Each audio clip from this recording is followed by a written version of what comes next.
That sucks. Yeah. We got them on camera, so I'm going to press charges if they can find them. Heck yeah. Because I paid $80 for the pants. So Yeah. if I sell each pair of 16 pants for at least $12, that would be $10 each pair, and I'll double my money. But it ain't going to be up in the $400 or $500 range that I thought I was going to No, make. I don't understand people steal, but Yeah. Hi, everybody. Hi, everybody.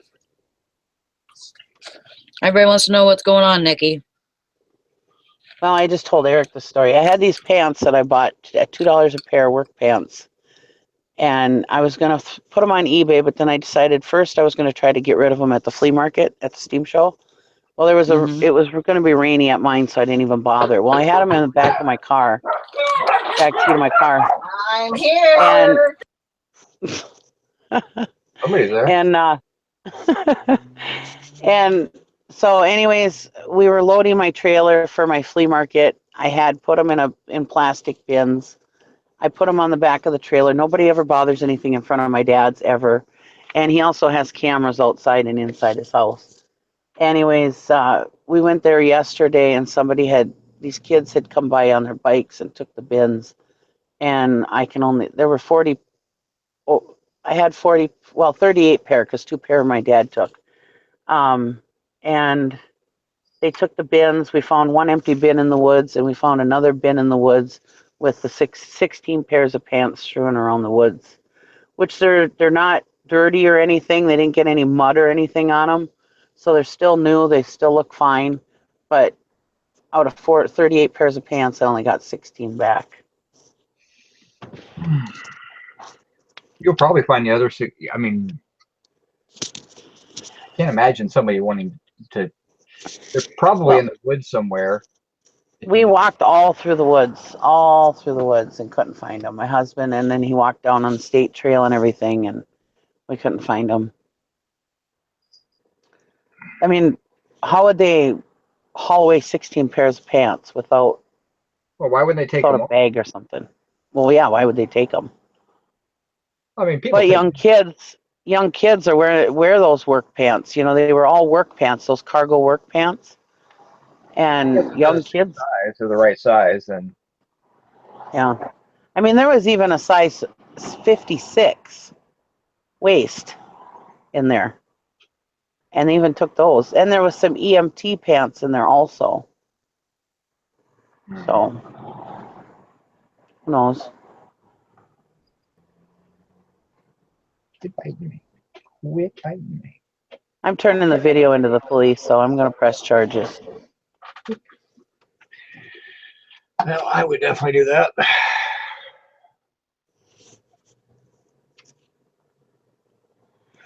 I don't know why I keep getting echo. Oh. No, you're fine. I'm not hearing an echo. I heard echo on my end. Oh.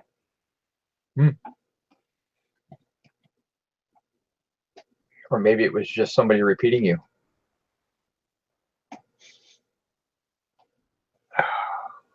I just don't understand how people think that they can just put their hands on people's stuff, and what gives them the right to do something like that, you know? And like I said, my husband's straps were there, rolled up. Our tractor was there. Everything was on the trailer. They didn't touch nothing else, you know? Well, it was kids that were grabbing something that that was quick. Yeah. They grabbed 2 totes, is ready to go. They probably had there's probably 2 of them, or maybe even 4 of them. Just grabbed it. How many were there? 2?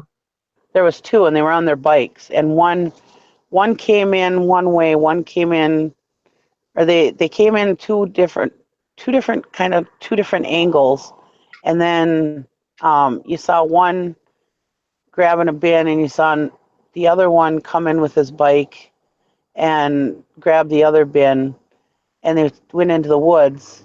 But then you saw the one come with his one bike, and he went one way, and the other kid came and got his other bike, and he went the other way. But how are they carrying What's 16 minus 38? They're carrying that many pairs of pants with riding their bike. How long did it take you to find out they were missing? From the time the video. Well, the video was at 7:01 a.m. and I didn't go back to my dad's until 5 o'clock last night. Yeah, what they did is they grabbed them, drug them to the woods to hide them, and then came back later. They probably made 3 or 4 trips back and forth, going back and forth to home, maybe with backpacks or whatever, and they couldn't take them anymore. Or you found them before they made their last trip back. No. You know, you got to look at it. Or they called other buddies, and their all buddies came over and ransacked it, and then just left whatever nobody wanted. So. Yeah. Yeah, it's annoying. That's the thing. Nobody touches anything at my dad's house. Yeah, so at first I thought it was one of my nephews who likes to play tricks on me. So I thought he might have hit him, but it wasn't him. Yeah, there's a lot of people that just don't have respect anymore. They don't understand that when you steal, I mean, nobody wins by stealing. You get a temporary, the person that's stealing gets something temporarily, but so they get something. They didn't pay anything, but the risk is so high anymore. I mean, it's not so much the risk of going to jail or anything like that. Nobody cares about that. It's you getting caught by somebody. And then yeah, it's just bad. I mean, I tired of thieves. I dealt with them for most of my life, and the rationalizations are amazing. Yeah, and retail, I imagine you dealt with that a lot. That was my job. I did it since 1989 all the way to 2012.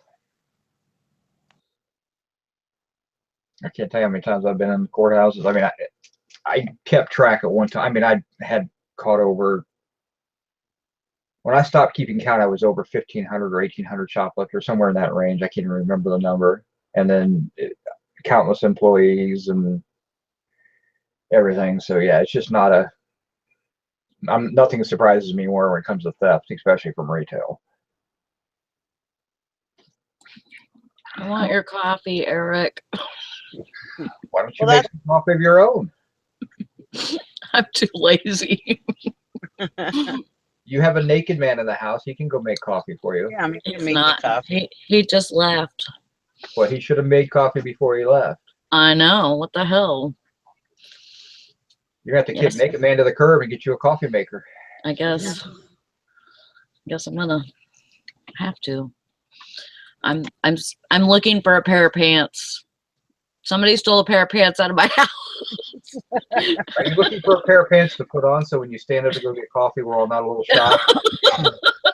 No, I have a pair of pants on. That's kind of what it sounded like. So I'm looking for a pair of pants that I sold. Somebody stole it out of my house. I gotta have that inventory system. I have one, but I don't keep up on it. That's my problem. I mean, that is the hardest thing about inventory systems. Mm-hmm. It's once you decide to go to a system, sticking with it. Mm-hmm.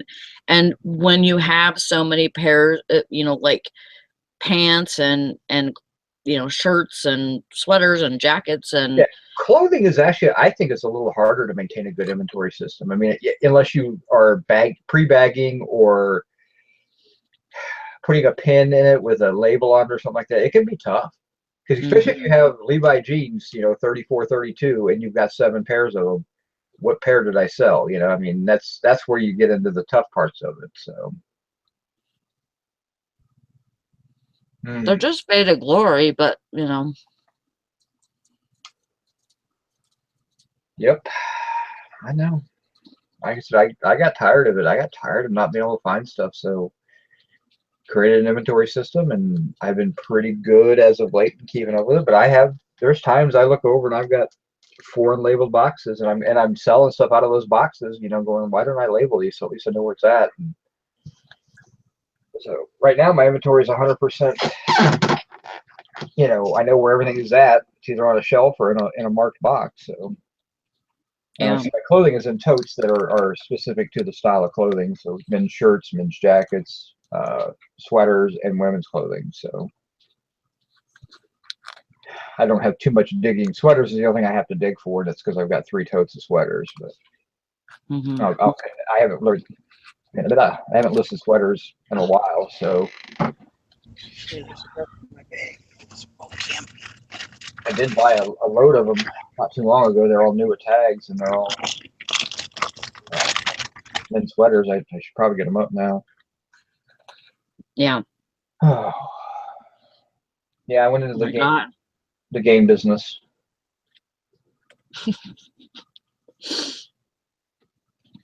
Hi, Jennifer. How's everybody doing today?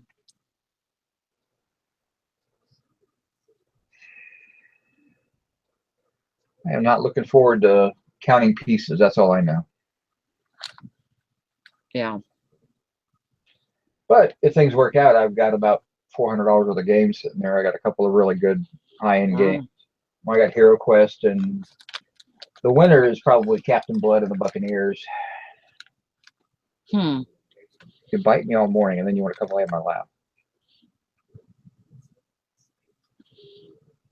I told my daughter to turn my camera on. I said, there you go. You got your 5 seconds of fame. You're live on YouTube. She's like, great, thanks. Yes, now all the stalkers can come and find her.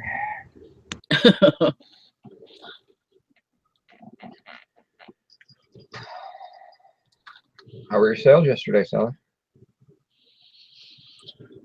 I had 3, That's good. which, yeah, it was basically I've had 3 for the last 4 or 5 days. So yeah, it's been good. Mine rocked yesterday. Almost $300. Wow. Of course, nothing today, but I declined an offer today, but that's it. I usually Well, count. now it's time to They keep don't even- listening. We're going to get better. They're going to keep getting better. So now it's time to practice what we're preaching Yeah. every day. Well, I mean, I did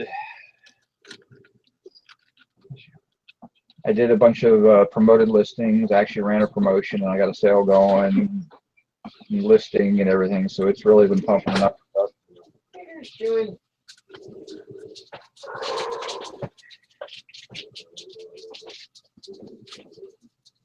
Yep, this should be a good weekend for sales. This is like the last big blowout weekend. A lot of flea markets have run that extra day, and there's a lot of town-wide sales that go on. I should be at an auction this morning, but I don't need to.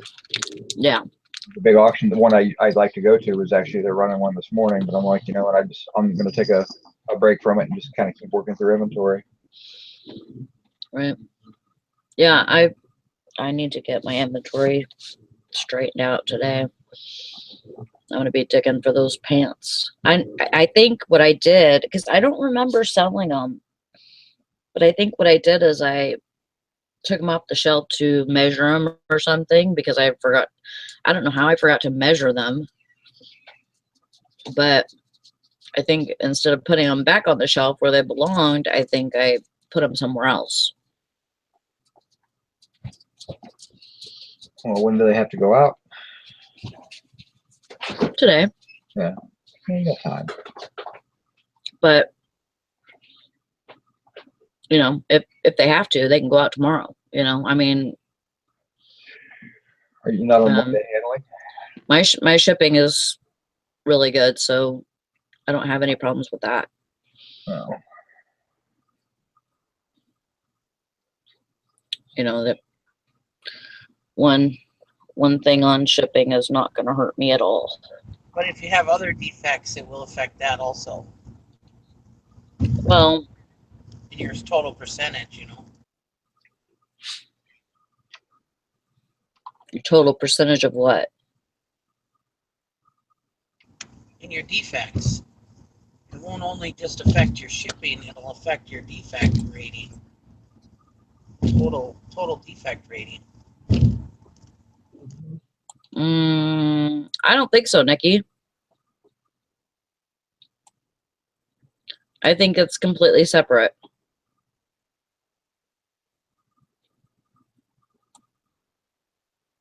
I think it used to be like that. Yeah, you only have a shipping defect. It should only affect that one. Read that. Should only affect the your shipping number.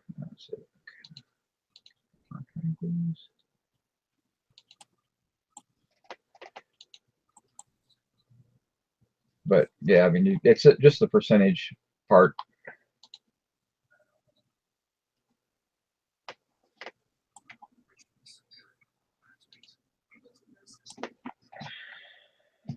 My daughter just asked me why your name is the Sally. Why am I what?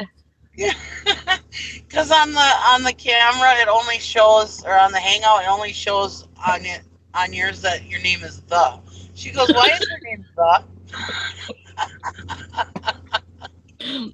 That's funny.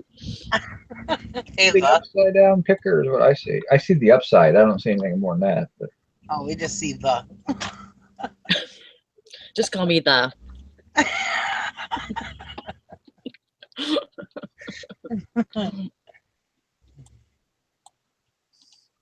She's the upside down picker. You got that thing.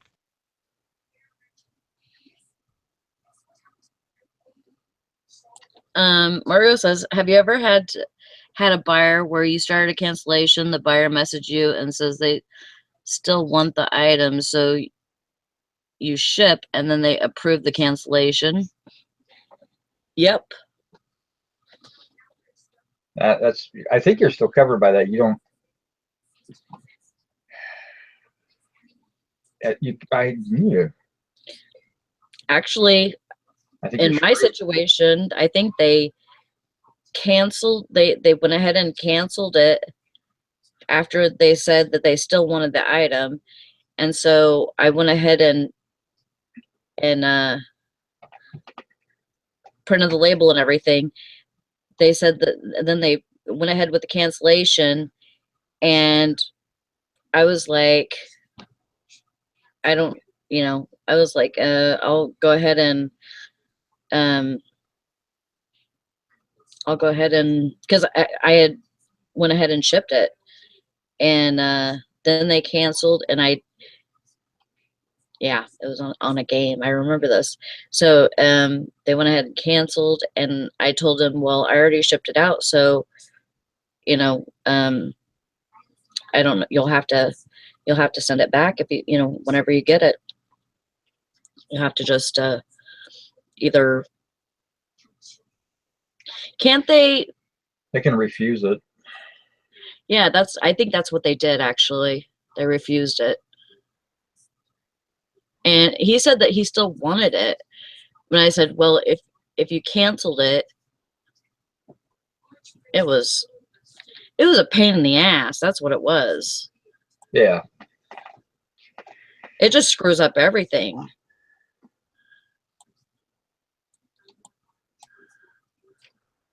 Oh, they wanted the item and the money. Yeah, I'm pretty sure I think I had to call eBay on that one because it was so messed up. Yeah, that's the best thing you can do. If they request to cancel and then they say no, they want the item, and then they I think I relisted it or something, and so they could pay for it again.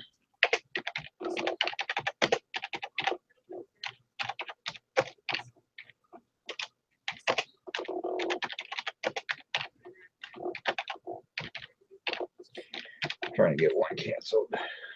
Now, cat, I can't hide one-handed with you in my lap.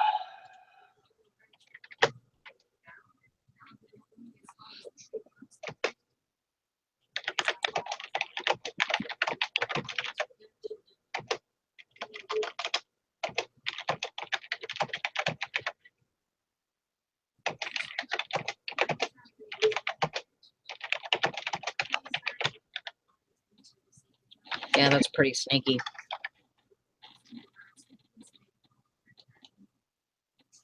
But I think I blocked that guy after he did that to me because I was like, screw that. Yeah, I mean, you gotta be careful with stuff like that. I mean, if they request a cancellation and you've approved it, I wouldn't go any further with them at that point, even to say, well, I want the item. Say, well, then once you approve the cancellation, I'll relist it, and you can rebuy it. Mm-hmm. Because I had a person that had an unpaid item case open up, and then they said, oh, can you please request a cancel? And I'm like, okay, well, I can't cancel it. So I'm like, well, if I turn off unpaid item, then it'll cancel, then I'll be able to cancel it, and you can't. Once you turn off unpaid item assistance, then the cancel option goes away on my end at least. Oh. So I've been sitting here with this thing for like 5 days waiting for payment. I'm like, you know what? I sent her a message and said, can you please request a cancel so then I'll get it canceled? Otherwise, I'm going to have to call eBay on it. And I don't want to, Right. I hate calling eBay. So, Yeah. I mean, I have to call them. I got a customer bought something from me 4 days ago and sends me a message after they buy it and pay for it, of course. Can you please not send that out till September 10th? I'm like, yeah, I can. And it's going to be a defect on me, or, but it's a shipping defect. I have 0 for 1,400 transactions. It's not even going to be noticeable, but it's still annoying. I'm like, I wish you'd just ask before you pay for stuff. Yeah. Because if you don't pay for it, I can actually turn off unpaid item assistant, my automatic opening of it, and it'll just sit there until you pay for it. But Right. if I'm part of guaranteed shipping, then I got to deal with eBay on that section as well, which I am. But I don't know if I was opted in at that point when that one was purchased. So. Well, if you have a message from them, you can get that shipping defect taken off. Yeah, I will. I'm not gonna call them until after I ship the item though, because that way I don't want to have to call them and say take it off, and then they cancel it or something. Mm-hmm. And a lot of people are like, oh, well, it's just one defect, blah, blah, blah. It's no big deal. And they would just let it go. But if anything was to ever happen, such as like what happened to me last year where I miscounted my days and ended up shipping out a bunch late, that one defect can make a difference. It can creep Yeah. up on you. Well, for me, it's not a big. I mean, like I said, that would be just a late shipment defect, and I have 0 out of almost 1,400 transactions, so it'd be like a 0.002% or something. I mean, just a crazy stupid number. So, but I don't want any if I can avoid it. I mean, that's the whole point. I have 0 out of that many transactions, and you never know. Maybe one of those days I have a weekend where I'm sick on a Monday and I can't get out of bed, and I've got 20 packages. Next thing I know, I'm in danger. So. Yeah. I don't like to get any defects if I can avoid it. I mean, if I get one and I earn it, then I own it. I mean, I've got one for not being out of stock on something and it falls off. It'll be 1 year tomorrow, as a matter of fact. So that'll go away for my next evaluation. So I'll back me into perfect again. That's what happened to me. Mine was 0, and then I ended up messing up counting my days of shipping when I was on vacation. Whoops. Yeah, I mean, Jason had the same issue where he had a buyer bought eight or nine things from him, and he didn't realize that he had the shipping wrong, and it cost him his top rated seller 1 month because one customer, and he messed it up. I mean, it's easy to do. Yeah. But then when you go on a hiatus and you don't list very much and don't sell very much because you deuced your whole store, it's hard to get it back out of it. yeah, it just takes time. Because if I was selling at the same rate I was selling when I got the defects, it would have dropped off. It's just like that. But because I was kind of not really doing much on that store, it kind of affected me for a long time. Yeah, I never worry about feedback because it is what it is. But if you get a negative or a neutral, I don't want it on my first page. I want that to be buried so that the faster you're selling, the faster that comes off your first page. Because a lot of people don't look at the total for the entire time. They just go and look and say, oh, look at all the good feedback for that first page of feedback. So, but I get feedback 3 or 4 times a day usually. So, it takes less than a week before something's off my front page. So.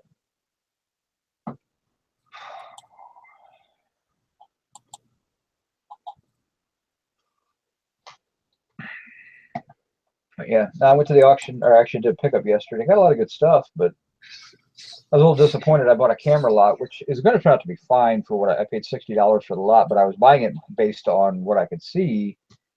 And unfortunately, what I was also buying was empty boxes that they put there to make it look better. A really nice camera lens and a really nice camera. They just sold me the boxes. There was no cameras in the boxes, which is really crappy of the auction company when they're the online auctions, because they don't show you it's an empty box. They just, there's the box, and Yeah. it is what it is. It's just annoying.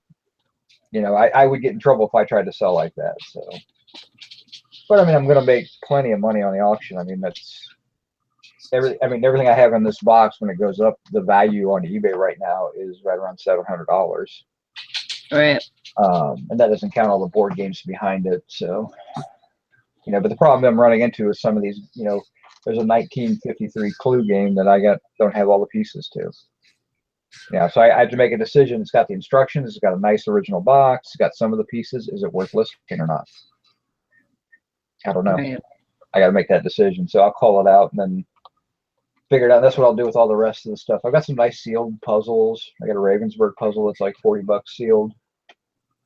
But I mean, I got some really, really cool stuff. I mean, it's just a matter of whether or not I can actually get, you know, full value, or if all the pieces are there. And I hate puzzles. If they're not sealed, I hate them. So, Yeah.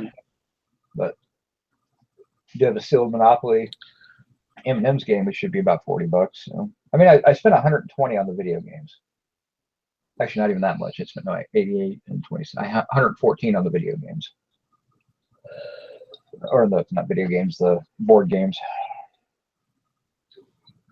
Yeah, I always pick up those Ravensburger. I have some of those actually that I don't have listed. I like 4 of them, but they're not sealed. But they're all together.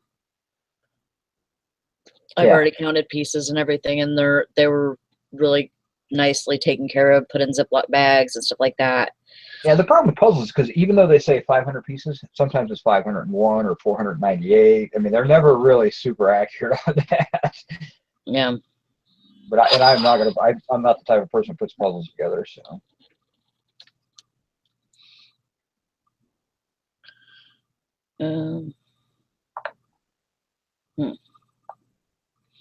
A message or a purchase or an offer? That's what I'm trying to find out. Well, it's a cha-ching, so you got to get it. Yeah. I believe so. Was there a listing challenge last night? What?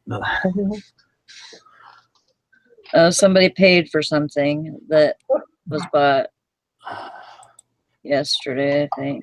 You know, y'all were Yeah. talking about games. Did you say like the Clue game? Did you say it was incomplete, or you hadn't checked and there was a chance? No, it's not complete. Here's my deal with games, and I've suggested this. Jim Bennett and I were talking about it one day. I mean, to each their own. But you know, and I know a lot of people sell replacement pieces. There can be money in that. That might be an easy like sell similar, because you're putting like 1950 or whatever it was, 1954 Clue board game replacement piece dash Colonel Mustard's wrench or whatever. You know, if it was a complete, if it wasn't a 1950s, you know, box and instructions and everything, I'd throw it away. Or you could do. I don't know how hard a variation listing is to set up, but you know, replacement pieces and then whatever. It just to me doesn't seem like it'd be totally worth it. No. And I know you wouldn't do it because that's not really your business model. Yeah. But I know there are people out there that sell replacement pieces, so whatever. But I've always said, what if you just took, because nobody ever seems to really be doing this. Let's say when you sell board games, you find one like that's incomplete, but hey, it's a 1954 or whatever, and it's still worth something. What if you just took because the biggest obstacle to board games is the shipping factor. What if you just took the board, threw it away, took the box, threw it away, took all the pieces that were incomplete, just dumped them in a pile and put a lot of incomplete random replacement pieces for 1950. Think how easy that would be to list. Oh yeah, that's picture. that's what I'm going to do, because like the All-Star Baseball. Put those pieces in a bag that were only this big instead of this big, and then boom, Yeah.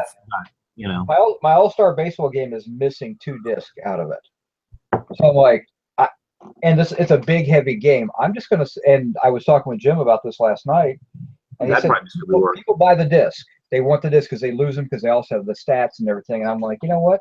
I'm gonna sell the disc out of there, and I'll check to make sure that, because it's got some 3D pieces and everything, to see if any of those are worth it. And I'll put them in a baggie and I'll sell them, and I'll throw the rest of it away, because then I'm down to a first class shipping. Yeah. If I get $10, that's what, I guess what my point was, instead of a 30, hey, it's going to be $22 to ship this game. Now, if that All-Star Baseball game was worth $300 when complete, then obviously it'd be worth it for you, and that, to go find the 2 discs. I've done that before, but yeah, and I don't. The problem is it's there's 60 some discs, and I'm missing 2, and I'm not going to go, and it won't tell me, and I don't know which 2 I'm missing. It won't tell you which 2. Yeah, and like I said, I haven't gone through them, but I've got enough that I've already found that I'm getting my money back, at least on the lot, and then I'm hoping to pull a whole lot of value out of it, because I've got like 3 board games that are worth over $100 a piece in there, or 3 games if they're complete. If they're not, obviously they go down. But again, it's the risk. I don't usually buy board games, but I saw a couple of really good ones in there, and I actually had one person try to buy one off me for $20, but it was also one of the more expensive ones. So. But I've always wondered, though, if that was more like, it just seems like with the smaller pieces, it seems like a lot of tedious work. Like there was, well, I'm not going to go there, but anyhow, there was a seller one time. I don't think she watches. Well, anyhow, she was selling little tiny small replacement something, and then she got like $2.99 free shipping. I'm like, well, how is that even worth listing? No, it's not. I mean, you're to sell replacement parts like that. But there was just that idea, and we talked to, like Jim, when he was moving, he had a lot of incomplete board game stuff. I'm like, what if you took, because the biggest obstacle with board games is A, that they end up being incomplete, and B, the shipping costs. Yeah. So what if you just, because I don't think anybody out there is doing that. Like I said, threw away the box, threw away the board, dumped all the crap in the middle of the table. If it was stuff where it wasn't worth selling the cards, like what you're talking about. Yeah, if I go through, I'm hoping to pull, if I get 6 or 7 games out here that are complete, I'll be really happy. And the rest, I'm going to look at them, and I'll make a decision. Is it worth trashing the rest of it and then sell the pieces? If not, I may just throw them all away. I mean, I have no idea what I have. I don't usually buy board games, and it was kind of a whimsical, what the hell type of thing. Fishing and picking, who does that? Huh? I was asking Fishing and Picking a question. I've done that before, where you sell all the pieces together in a lot. Yeah. But the problem what you get is you get people saying, well, will you sell me these separately? Will you sell me these separately? Well, I'll price the lot at like $10 or something, $10 or $12 just to move it. And and I don't care. They buy the whole lot or don't buy the lot. I don't really care. Yeah. I'm not going to sell individual games. That is like those strategic games, or the games that are really worth money. And yeah, I got Weapons and Warriors and Captain Blood and the Buccaneers. I got the Omega Virus and Hero Quest. But during the Christmas season, that is a good time to sell games. They do sell really well. Yeah. And they sell for higher rates, Yeah, but one thing I am discovering, there's a huge time investment in sitting there going through every game. And I mean, I went through 6 or 7 games last night, and I'm like, man, this sucks.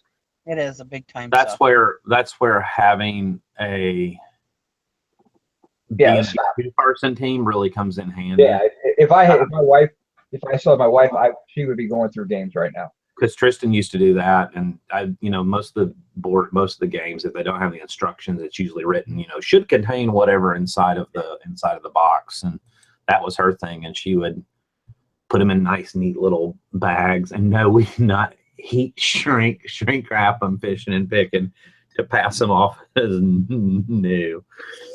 No. Now I will wrap the when I send them out, I usually will wrap them up to make sure that the pieces are nice, and I got little baggies and stuff I use for things like that. But yeah, I'm not gonna kill myself over a $20 game. It's not worth. If I look at it, the pieces aren't there, I might look and see what replacements are going for. If it's not worthwhile, I'm just going to go into a pile and go into the garbage or go to the Goodwill. I probably won't even donate. I'll probably just trash them. What's the point of having another buyer buy them and then find out they're not all there either? So, and I might pull all the pieces out and make a giant crafter's lot out of it, because I know people do weird crap with crafting. So I just think it's, I mean, I don't know. I just think it's,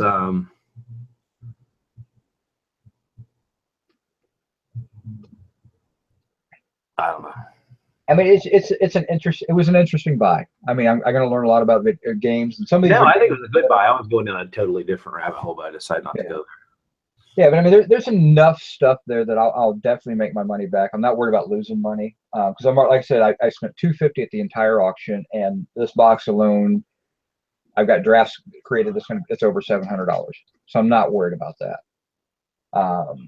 I was hoping to turn my $250 into more like $2,000, and I may still. I don't know. I mean, I got to finish going through everything. But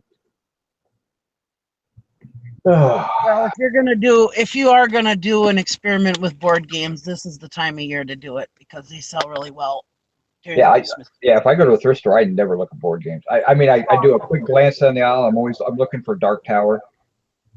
Yeah. That's all I'm ever looking for. It's the only game that I know that it's consistently super money. So, I mean, Hero Quest used to be really good, and it's fallen off quite a bit. I usually glance at the games just in case there's a good one, like some kind of strategic game or something, one of those really high value. I don't really know the market, and that's why I'm kind of playing with this. And the games were going crazy for prices. I mean, the one lot I had, and I still have games out in my truck, so this is not all of it. I paid $88 for one lot and $26 for another lot, and the first lot sold for $110, and I'm like, I'm not buying them all, because I don't know what I'm doing. I'll risk $100 on something I'm not real sure about, but sometimes you got to takes the chances.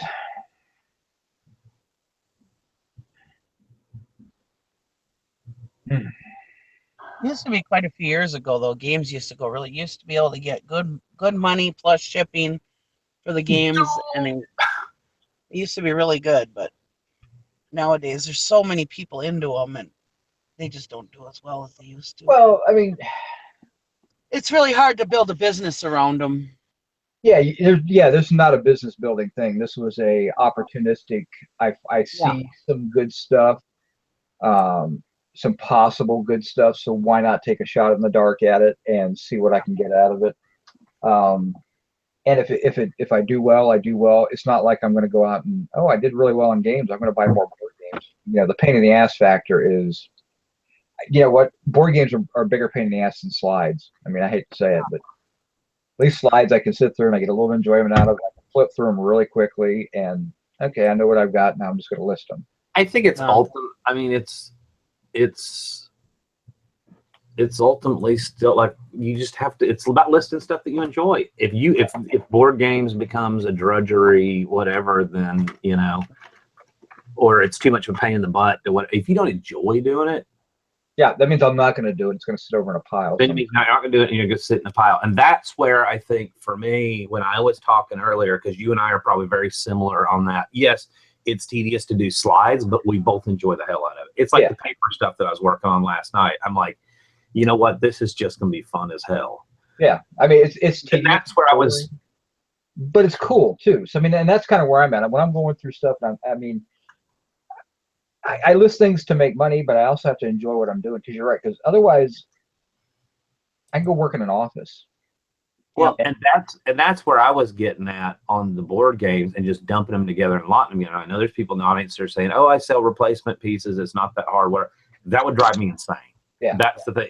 If it was, not only would it drive me insane, if they were. I mean, it depends on how much they were, but if it was like, $12.99 maybe would probably be my threshold on a Clue game that was like Eric has. It was missing parts, where I did candlestick, shoe, tennis racket. I can't remember what all the parts were in Clue, but all the different parts, picture, listing, sell similar, change one word, listing, sell similar, change word. That wouldn't really But I went to, like yesterday, I listed 13 telephone directories, all from the same town in Tennessee. And the only difference was when I did sell similar, I changed the year. I'm going to tell you, after about number 13, I was getting really pissy. That was about my threshold on that. So I think it's your personality type. That's why my suggestion was for people that can't stand the tediousness of selling replacement. Then there's when you sell it, you got to go find Miss Colonel Mustard's frickin' wrench, and you got to have some sort of system. That would drive me insane to have 50 gazillion parts for all the same board game. That's why my suggestion was, if that's not your style or your personality type or whatever, dump all the smalls out, get it down to where it's first classable, throw the board and throw the box away. Oh yeah, That's where I'm at. That's where numbered bins come in handy. Look that up. Let me see. That's when our inventory system with numbered bins come in handy, because then you can just go to number bin 2 and there's Colonel Mustard's candlestick or whatever the hell it is. Red box. Then again, you know,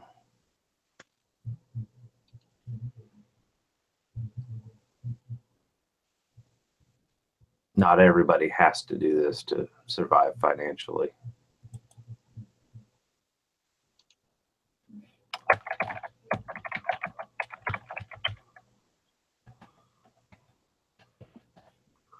Yeah, see, somebody's selling the game, the All-Star Baseball game, and it's complete, missing a couple pieces, and they're trying to get $21 for it on auction. So we're having a private conversation over in the side chat. Nikki, you can't see the side chat or the audience chat, can you? No, I don't have my tablet set up. Why? Oh, it's just getting interesting. Oh. Well, I mean, I could. I have to pull up my tablet.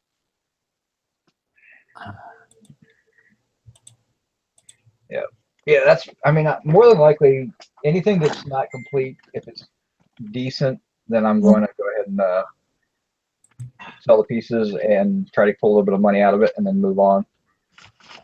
Because I want to be done creating my drafts for all these games. I want to be done today, so I can get, because I've got 45 drafts ready to go. I just need photos, and they're sitting in my photo booth, so I got to get through them. And I still got 8 or so out in the truck, and some other stuff in that auction too. So.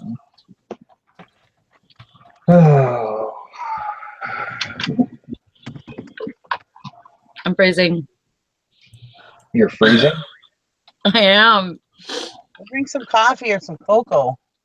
I'm drinking coffee right now. Warm me up on the inside. Dang it, where's Jack Smack when I need him?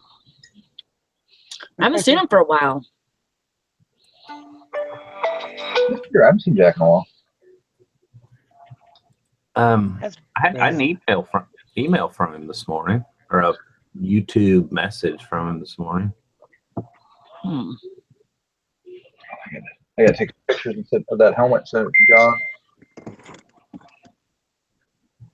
All right. Where am I going? Oh, YouTube.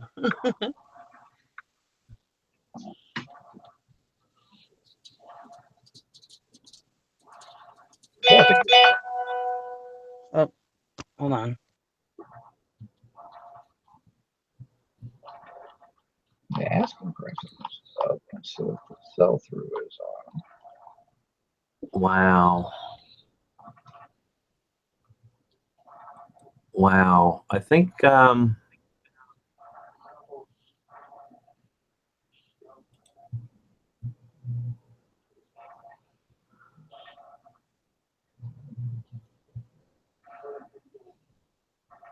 huh.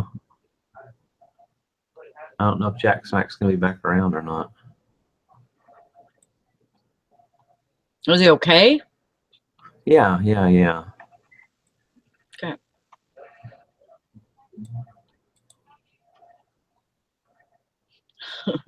I feel like a scallywag. Hard to get on YouTube when you're in jail. I mean, you know how that is. No, he's okay.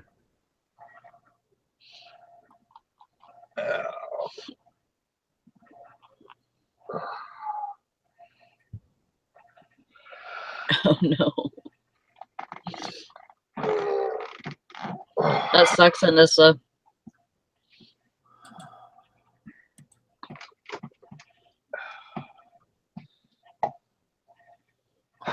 Did I tell you that 3RB, or aka value mailers that left my stuff out, that they were going to send me, that they're sending the 500 mailers they screwed up on, and apologized for the error and the massive delay they had in getting the rest of the shipment out, and didn't really make excuses. They just owned it, and they're getting the stuff out. That's good. As long as they get it out, that's the key. Shouldn't have taken me asking again, but you know, things happen. So I totally, I mean, I get it. Yeah. And once again, I had to order tape last night. Ordered it from a place that's 2.5 hours away, and they're sending it smart post, and it's gonna be here on September 7th. Oh wow. Well, they're sending my replacement order out UPS ground, and it's going to be here November 6th. I mean, not November. Good That's Lord. great. Yeah. September 6th, which I mean is normal. New York. Yeah, Looks see, like for New York, but that's not too bad, but they could have packed those up in a. is it the same tape people that always do that though? I'm guessing it is. They had the best price, and I've ordered from them before, and I forgot that they do smart post. But it's like, I'm in Ohio. It's probably costing them more to send it smart post than it would be for priority. Because smart post, I think that's the same tape people, because I don't understand that either. And then it takes 2 weeks to get there on top of that. yeah, I mean, and like I said, it's because it's going to go to the smart post sort facility before it even gets to the post office. If they'd sent it priority, I would have had it in 2 days, and the cost for in an Ohio shipment, it would have been like $6.60 to ship it, and they're probably paying $9 to ship it for smart post. Well, why are they being so dumb? Because they don't think about stuff. All they do is they have everything set up to be smart post, and that's how they ship. There's no flexibility in their business plan for anything else. You know, which is That's good ridiculous. because you don't have to think about it, but it's bad because it's just bad business. What, Yeah. they're doing the smart post thing? Yeah. It's bad because I think they're probably losing money. Like somebody somewhere has set it up and said, ship everything smart post. And they're probably, even if they're shipping within their own state, or, well, you're in the same state or you're in the next state. Same state. I mean, then obviously they're losing money on some of them. Somebody hasn't sat down and figured up a good shipping program that weighs out their multiple options. And what all do they sell? Is it the same seller? What's the first letter of the sellers? What's the first letter of the seller's last name? No, what's the, let me go look. How many feedback do they have? Let's ask that. It's medical marketing. Okay, it's the same one. Yeah. That's the same one I ordered from. You know, and they sell, I mean, I get it, but if you're, no, I don't get it.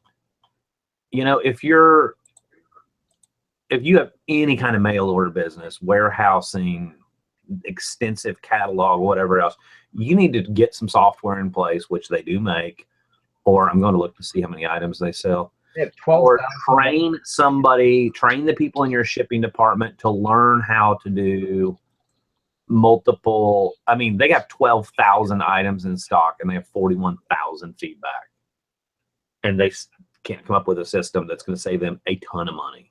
Yeah. And the price they're selling that tape at, they're not making a lot. They make good. They have good quality stuff.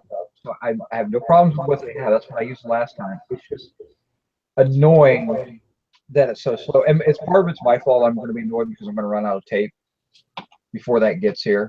Oh shoot! I wish you wouldn't have said it. No, I got 2 rolls left. Yeah, I have 1 roll left, and that much on my second to last roll, and I'll use that today. And I mean, the only other thing, Eric, is unless they have a really, because the volume of shipping they do, they have a really massive discount with FedEx, and they're getting like, I mean, nobody's ever going to get Amazon's discount, but you know, they have a they probably get 40-50% off of counter rates type of discount, and then it's down so cheap that they're like, it's not worth doing anything but one type of shipping on everything. That would make sense, but why would you then use Smart Post? Because it probably, the rates that we see are probably different than what you have if you have an account where you do a lot of bulk. I'm sure FedEx has a certain cost involved, and then the post office, well, giving them a discount is still going to make money. You're splitting that shipping money between two carriers. I mean, it's just annoying. That's all. That's it. It's my fault. I should have ordered before. I should have ordered last week, and then I wouldn't care when it came. You know what I want to check into, and nobody ever talks about it, is cubic USPS cubic pricing. What, like the dimensional over 1 cubic foot price? Where if it's under half a cubic foot, it gets a really, really, really cheap price. Like and you can get it. I mean, you have to be a really, really big seller, but I think there's some of like Indicia, maybe Shipping Easy. I can't remember some of the outside programs where you can integrate it in with your eBay, which you can qualify for that. Look at these rates right here. Hold on. Eric Weber.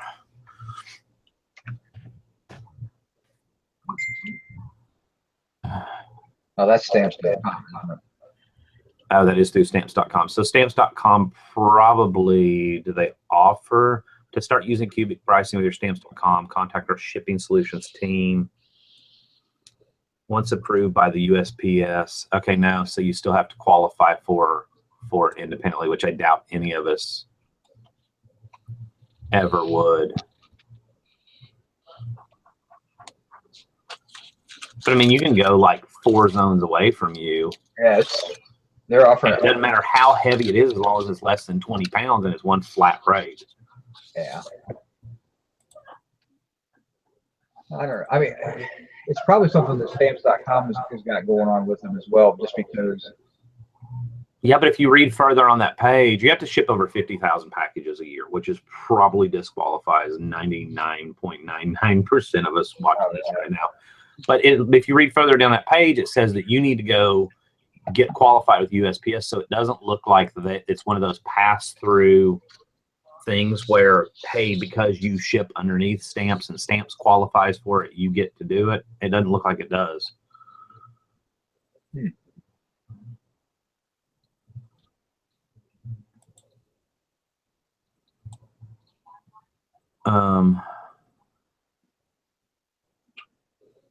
That is interesting. I've never used stamps.com, so I figured the money I was spending on them, I would save in my shipping costs.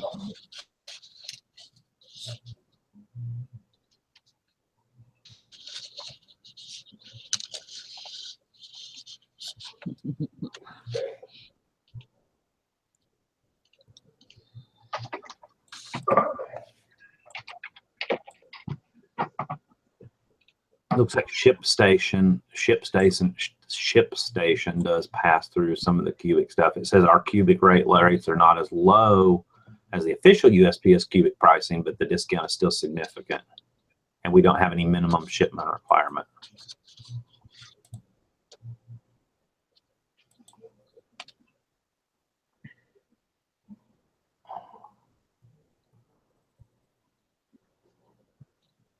I wish eBay or PayPal shipping or whatever it's officially called would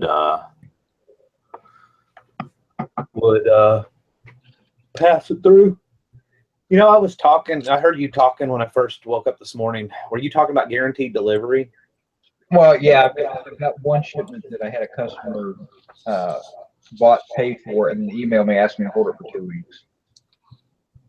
And did you opt in to guaranteed delivery? I'm opting to guaranteed shipping, which is the I'll ship it out at a certain time. You know that, I can't remember if you were in there the other day, but you know that unless you have immediate payment turned on, it's a moot point as far as opting into it. Yeah, I did. I turned it on. So did you turn it on?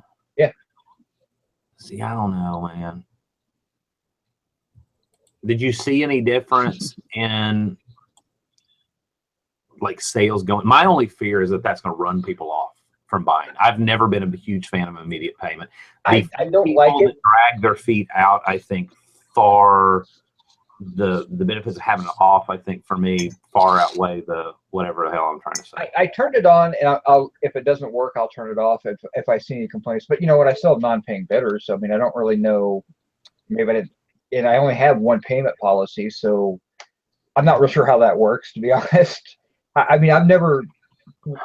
What the heck does immediate payment? Does it not make you? Does it not complete the sale unless you complete the payment? Yeah, it will tell you Right. this sale requests immediate, or this buyer requests immediate payment. You know, thanks for adding it to your cart, but until you actually pay, the transaction is not complete, and other people could purchase it. Basically. Now, I wonder if that's actually not a good thing, though, if you think about it. If you put an item up that somebody wants, and they're like, "Oh crap! If I got to pay for this right now, otherwise I'm going to lose it," that could also be a draw. Yeah, but how many people?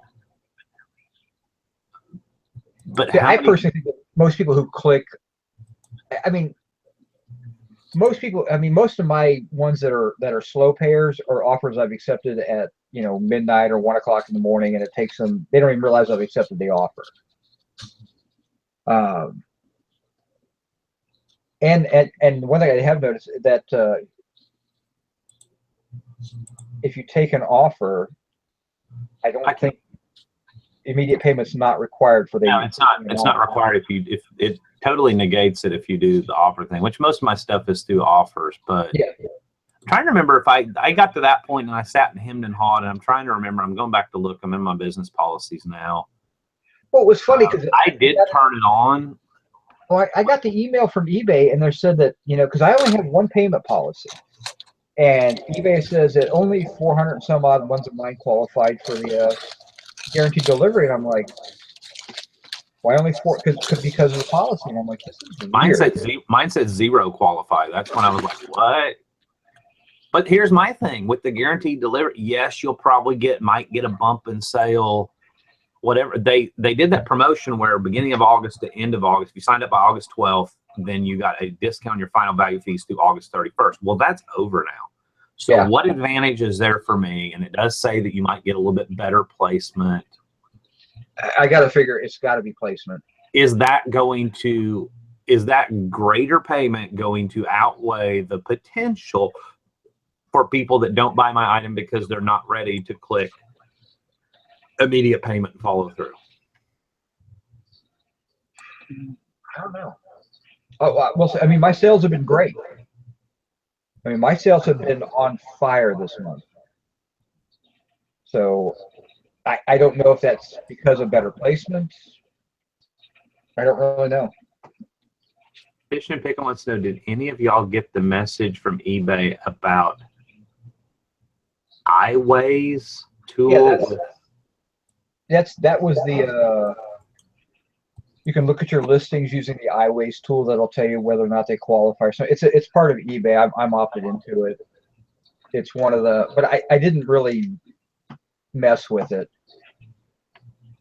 It's part of eBay, or it's a third-party add-on? It's one of those third-party app things that eBay has, but it's through the eBay site is how you access it.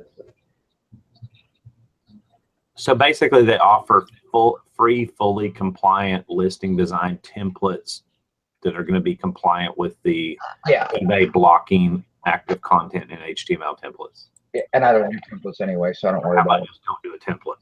Yeah. Yeah, I don't need a template. I have my own template. It's my listing. You know, that's just is what it is. I don't need it to be pretty.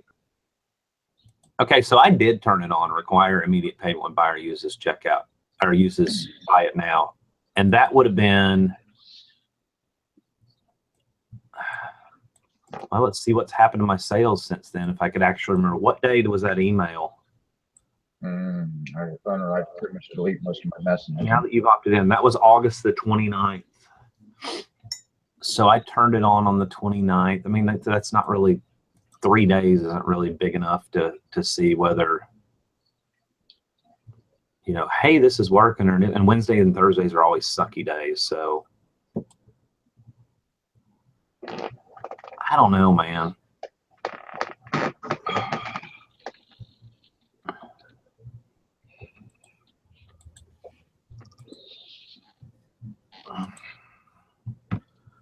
I mean, they officially say, let's go to their Let's Talk page, blah, blah, blah.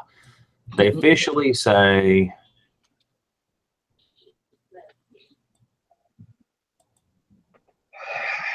what the hell? I think what they want to do, I think they want people to base it, because part of that guaranteed delivery is, hey, you buy it, you get it in a certain time frame. If you don't pay for it right away, I think it's going to skew their numbers. That is really bad.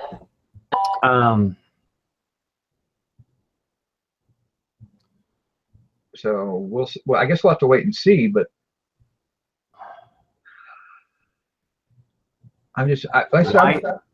why sellers should offer it. Increased exposure. Sellers can find new buyers by making their items searchable by delivery date. So this is going to depend upon the buyer actually searching that way. Oh, yeah. And I don't think buyers search that way or know that they're going to search that way. It's not going to be a default, like, let's say, okay, Dusty in Alabama searches for a fountain pen, and eBay recognizes, hey, here's a seller in Alabama that has a fountain pen for sale. We'll put him up a little bit higher because he has this guy's got opted into guaranteed delivery, and he has a better chance of getting this like tomorrow or the next day, which makes that Dusty a happy buyer. It's not going to work like that. Then from the way I'm reading it, somebody's going to have to actually click a button to say, show. I mean, and is that button even there yet? All right, fountain pen. Because it doesn't kick in until like September 10th or something, doesn't it? So that's great. We're all opting into something that gives us absolutely no benefit right now, but we still got it. Okay, yeah, no. I did notice something the other day that my listing, and I did a screen share with whoever was in the room at the time. I think it was you, Eric. My listings say free shipping, free returns. I have the fast and free with the little truck, and I have the top rated plus thing. And you want to talk about making your, and I'm not saying that to brag. Well, I kind of am bragging a little bit, but turning all those things on, man, that listing, I'm just messing with these out. That listing actually stood out a lot from everybody else. And the thing with free returns is they're going to return it anyhow. Why not just offer it? Why not just be the guy with the generous return policy? It's not like everybody's going to flood to your store and go, hey, we're going to buy all this stuff, person stuff, and then wear it and send it back. I mean, come on, really? I haven't seen, since I turned on free returns, I haven't seen my returns go up a bit. I don't have fast and free. I just have free shipping. Because you're not fast. I'm telling you, use that standard ship. I do have standard shipping set on it. You're right. And I'm going to tell you, I would edit that and change it to priority or change it to something that's faster. Well, I can the mail's doing such a good job. It really doesn't. Even medium mail is getting there for me about as fast as priority anyhow. Mm-hmm. Yeah, I mean, I can change it to expedited, and I don't have to select a service still. So I would do that between me and you and the 35 people watching. Sorry. Look at my shit for those things.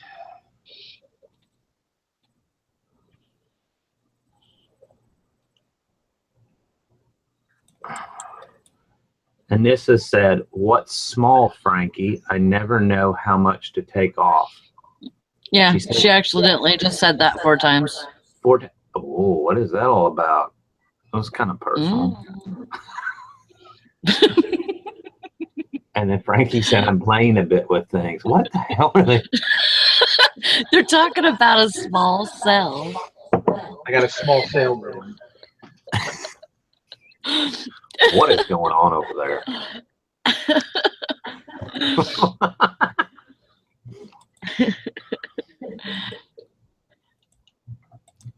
Jays. I mean, so $14. when seller chooses door-to-door options, What are my next steps? Offer returns and immediate payments.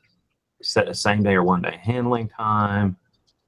Use our working days calendar at ebay.com/ship/cutoff to set your business days and same day handling time cutoffs. Oh, wow. Set your working days and order cutoff times. Time zone, Pacific, I did that, Central Time. which is nice because you could say, I'm going to ship. Now, what that does is the only bad thing about that is if you're sitting there shipping and say you set your cutoff time for 10 a.m., you get an order that gets bought and paid for before 10 o'clock, it has to go out that day. But I don't have same day handling turned on. I just have 1 day.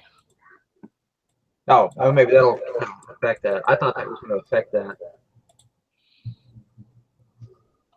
Select the time by which you must receive cleared payment for an item to qualify for same business day handling.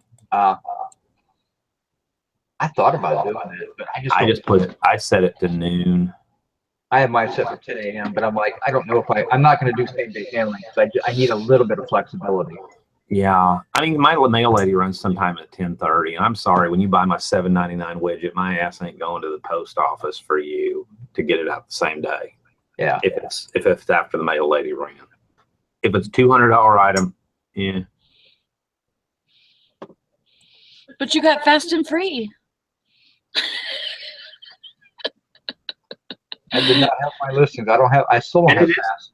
And it is still fast and free. I mean, you know, you get it here before the mail runs, it goes out the same day. If not, it goes out first thing the next day. And I don't jack around. I don't go over, I mean, everything that gets ordered from me gets shipped within, I mean, I ship on Saturdays.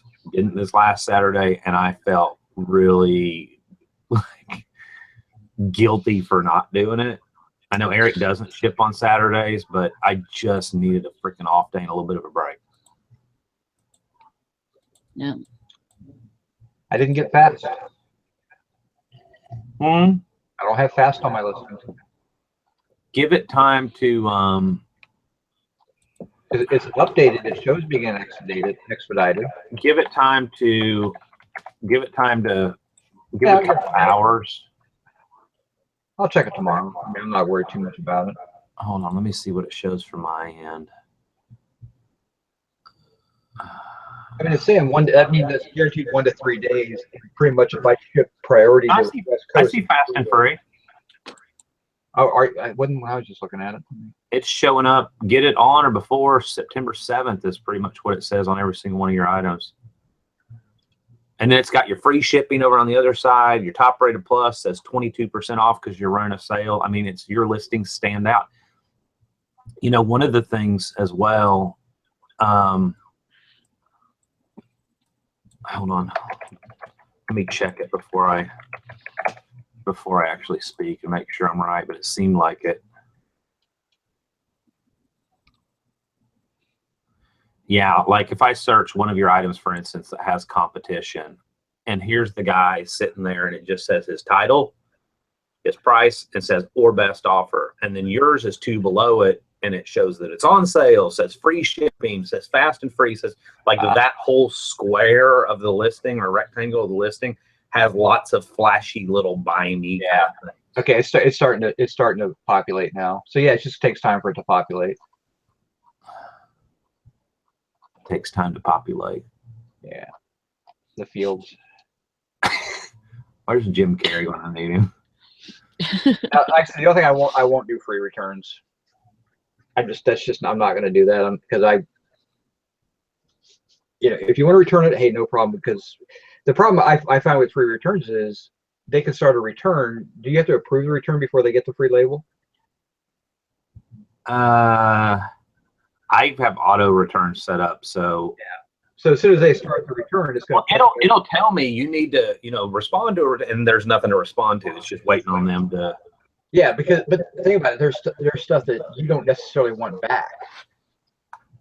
I'd rather hey, you want to send something back, open the dialogue with me, and I might just tell you to keep it, and I'll give you your money back because I don't want to pay you shipping on something that is no good. So I would rather not do the automated return. I'll approve any return, or I'll just close the return out and you throw away the item. I mean, I really don't care. Hank Allen Cash says, per the eBay fast and free shipping day, there's a high probability that the customer will receive item within the 4 days. And the majority of my, Even my email gets there in 3 days. I mean, I'm not gonna lie, I have the same shipping policy for everything, and it's expedited. And sometimes things end up going FedEx ground, or sometimes things end up going media mail, and they typically make it right within-ish that when I'm not saying I recommend that, but that's what I do. I get fast and free next to all my listings. I've never had anybody complain. No, not never, but I haven't had anybody complain in years over my shipping being slow, unless the package got lost. Yeah, I've never had anybody say, "Hey, where's my stuff at?" For me, and Eric's always said this, I think people spend too much time. I'm catching up with all the stuff. I think people spend too much time nitpicking on, I'm going to ship this way or ship this way. I just set a shipping policy that's a standard. It's going to get to you fast, so to speak. And then I ship it however, whatever is going to be the most economical and the whatever. When I'm listing, I don't go into all of that detail of how I'm going to ship it. I'm going to figure that out afterwards. That's why I've always had just standard shipping with no, you don't get to choose how to ship. I choose how to ship because, hey, I'm free.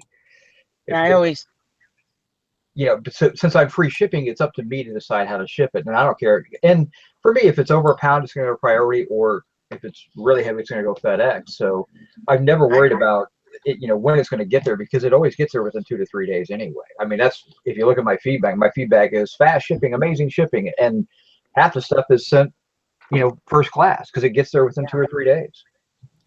I always put the longest shipping on there just to be on the safe side, and then I pick whatever's the best deal.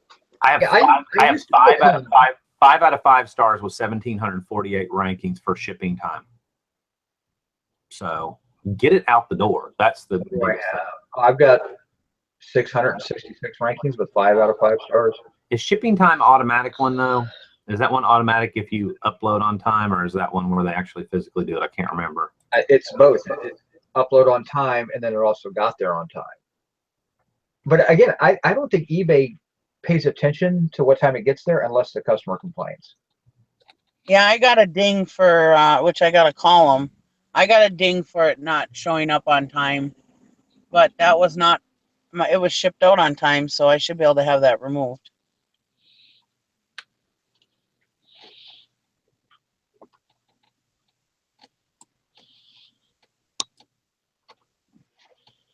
So they do pay attention to it.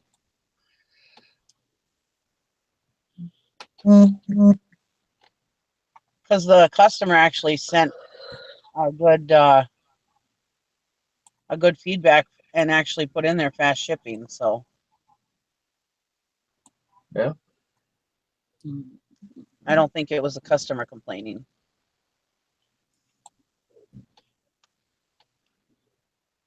Yeah, now's a good day to go look at your sales.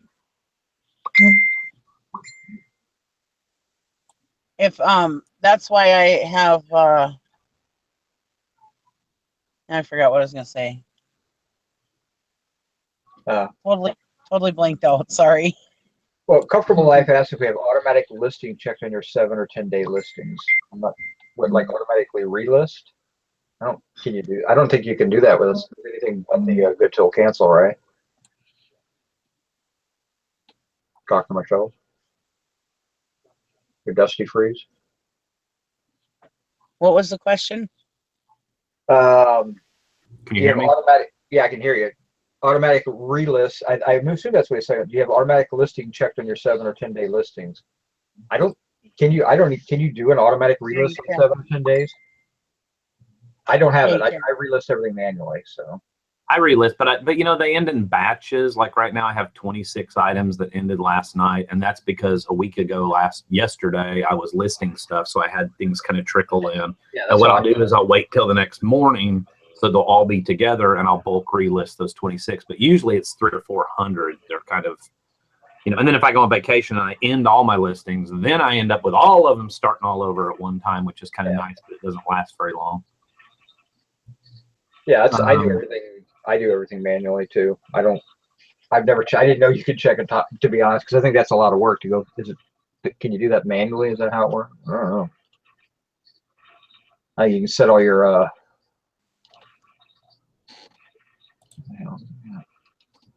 Yeah, I'm looking at it now. This was all stuff that I was doing a week ago today. I don't even know where you would go to set that up. What are you looking for, Eric? If you were going to set it up so that you could do a automatic relist. I'm in my active listing to see where. Yeah, in your listings, you can do automatic list like 3 times or something. It is. But I thought that was only for good till cancels. No. Or 30-day. I didn't think you could do it for 7 or 10. I don't know. I don't do it automatically. So, wait, automation preferences. Maybe that's what. Yeah, I always set mine good till cancel, but every day I go in and I end and relist stuff. I'm just kind of, I don't know, maybe I'm old fashioned. I just like to have control over things and see what, like right now when I'm relisting these 26 items, this is stuff I listed a week ago that, like, I don't know, what the hell is that? Okay, I know what that is. That I realized, okay, my price was a little high. So now I'm going to go in, because I kind of fish at first, if that makes sense, with newer stuff, stuff that's not long tail, like, hey, I'm not really sure what this is worth. I'm going to kind of throw it out there. So now I'm going to, since the stuff didn't sell the first 7 days around, I'm going to drop it down just a hair. But some of them I'm not going to drop down. So like a pair of Vans Mickey Mouse shoes, I'm not necessarily going to drop those down. They were a really small size. It just doesn't mean that I was too high. It means that nobody was looking for that really small size in the last 7 days. Yeah, I kind of like to look at my items, because that's where I might make price adjustments or something like that. And I'm getting charged $1 in fees. What am I getting charged? Oh, don't tell me that glitch is back. It's charging me 5 cents a piece. Well, It'll go off and it'll have it crossed out whenever you complete it. That's what I'm hoping. I think I paid. Oh, it does cross it out. Oh, cool. It didn't cross it out before. It just changed it to 0 before. Huh. Ain't that something, Sally? Yeah, that's what I was saying, because I had 140 relists and it said $14. I was like, what the hell? I'm gonna have to add up my fees this month and see kind of where I ended up with my listing fees, because it seemed like I had a lot of listing fees this month. And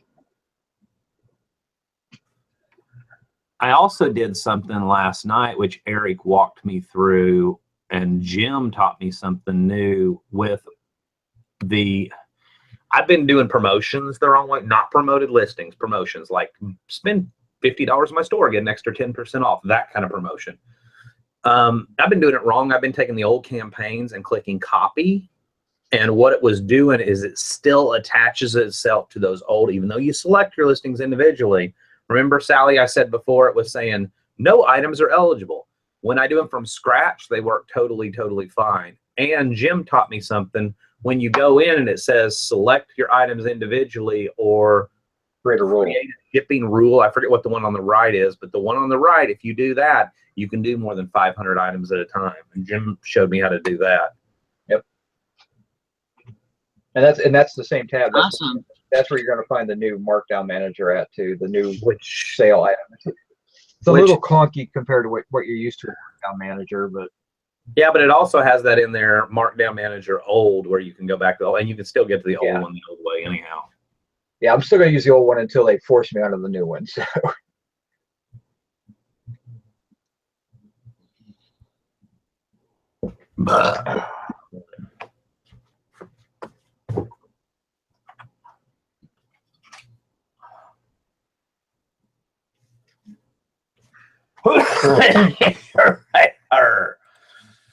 Man, we're getting, and I know I shouldn't complain. And I feel awful about what I asked yesterday. Like, how bad is Houston? Because then I went and watched. like 2020 on Hulu last night, and I was like, holy cow, didn't realize how like truly bad it was there, and I can't believe I asked that, because I mean I just don't watch the news. Like I don't. I'm just amazed at how deep the water still is. I know a lot of people keep up with Facebook, and I don't do current events, but I did watch it last night. It was just pretty incredible. But it's awesome how everybody is coming together. I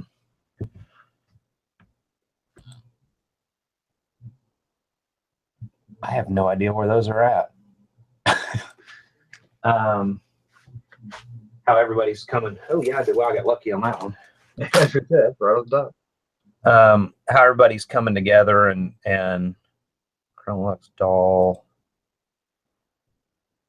and 2436. How everybody's coming together and getting things done.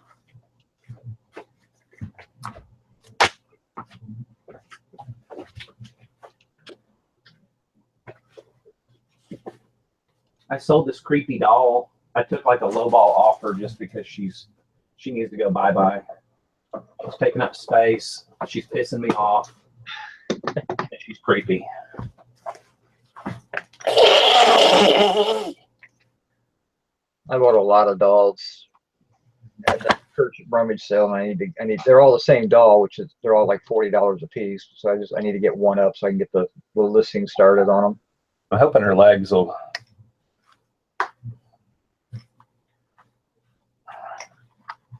Jeez, probably gonna break. That looks really bad, doesn't it? Like you're gonna be telescoping a couple of shoe boxes together.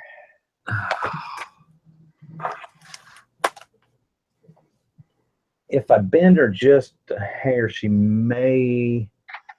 either go in a shoebox. No, she ain't gonna make it that way. Just put her in a padded flat rate. Call it good. Just bend her legs over her head and put her in a padded flat rate. Jack wagon. Better say thank For you. anybody not watching the chat, don't forget Wednesday the 6th, starting my new live show. What's your new live show? List it or ditch it. Are you gonna be taking like? Are you gonna be like showing items and then just taking the polling the audience? Yeah, just see, just stuff, and the audience will say, hey, you should get rid of that, or Oh, okay. keep Yeah, I went through No. the concept, so that'll be interesting. You know what you could do? You could list it or ditch it and then turn it into or unless anybody out there this side of the Mississippi or whatever wants to give me because that shipping will be cheaper. Give me like $12 for it. It's yours. Yeah. Yeah. Or take all the ditch it stuff and put it in a box, and then at the end of the show be like $30 shipped for all this.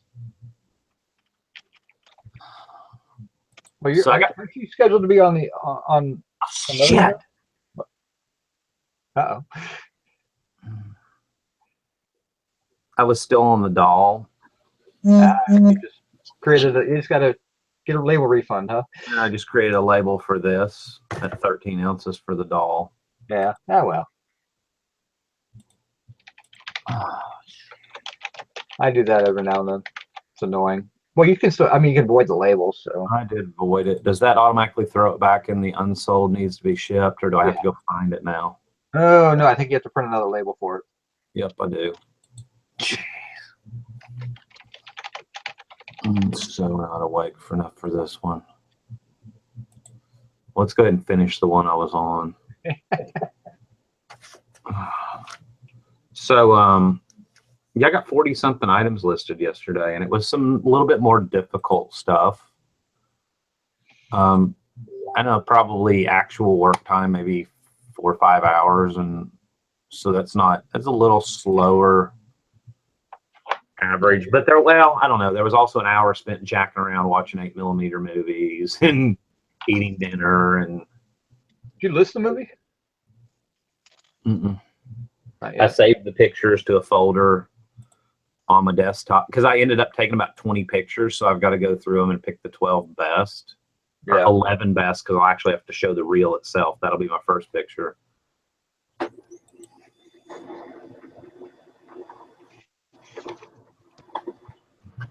By the way, Dusty, that show is the first one's going to be me, but I'll be taking guests to go through their piles. Are you saying I have a lot of stuff that I look like somebody has a lot of stuff that I need to ditch? So We all have that stuff. So are you going to get people's opinions on whether or not you should list it or ditch it? yeah, it's kind of like, I mean, we all can do research and we all can figure. I mean, obviously, I know what I should throw away and what I should list, but it's kind of a way to get people to focus on those bad piles of stuff that you're not doing anything with, and kind of say, hey, I really need to do something with this. And But if we not all so sexy piles. yeah, and if we all do it together, maybe it'll push us to get rid of those not so sexy piles. Yeah, Nikki, do you like burn your trash or anything? I do. Oh, That's how you should end up every video, is the pile of stuff that you said you're going to ditch, little lighter fluid, and throw a match on it, you know. I know, that's what Hank said. But it's going to be other people too on the channel too, so. That's true. Oh yeah, if you do a panel show, then you could have like 4 or 5 people going, you know, list or ditch, list or ditch, list or, I mean, you could move pretty quickly too. They want to know when I'm going to be on Dwayne's channel. That's on the 9th, this next Saturday. Not this coming Saturday, but next Saturday. Okay. Which I haven't dug anything out for that yet. I got to hurry up and do that. How many items is he asking you to have ready? Looks like people have been doing about 20-ish. Okay. So That should be fun. it can be how many ever you want, but it looks like people are usually around 20-ish items. Oh,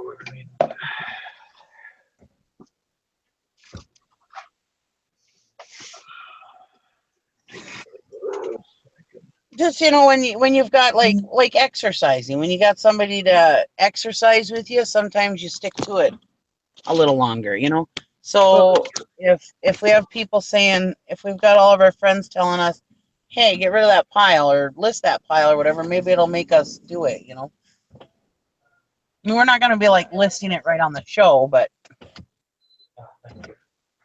If that it'll other have to good, be, I'll just freeze it for smoothies. it'll have to be good faith that they're actually going to do it. But Man, it is. And I know I'm being Captain Obvious because it's pretty much that way everywhere right now, but it is windy outside. And it's probably going to get worse. I know all the Harvey remnants are coming our way, but I don't even think this is the brunt of it yet. Yeah.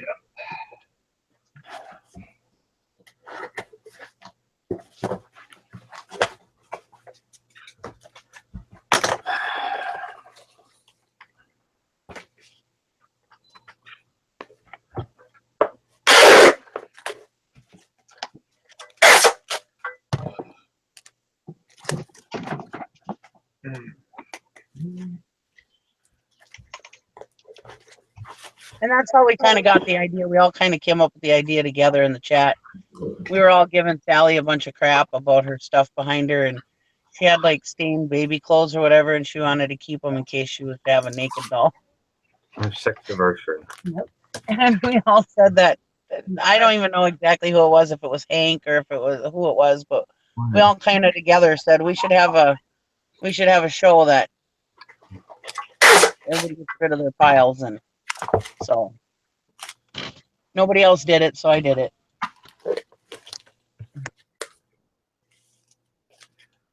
So are you going to do it from, where are you going to do it from? Your house or your?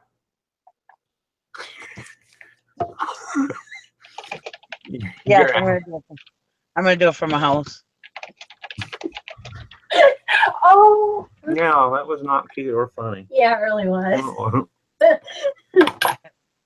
Yeah, it really was funny. Thank you. Us women got to stick together. Thank you, Nikki. All right. When do you want to go? The weather's not going to get any better. I know. I guess whenever you're And I finished. figure it might be interesting. I mean, we might see some weird stuff that we've never seen before, or you know, What? might open up a good chat discussion about it or whatever.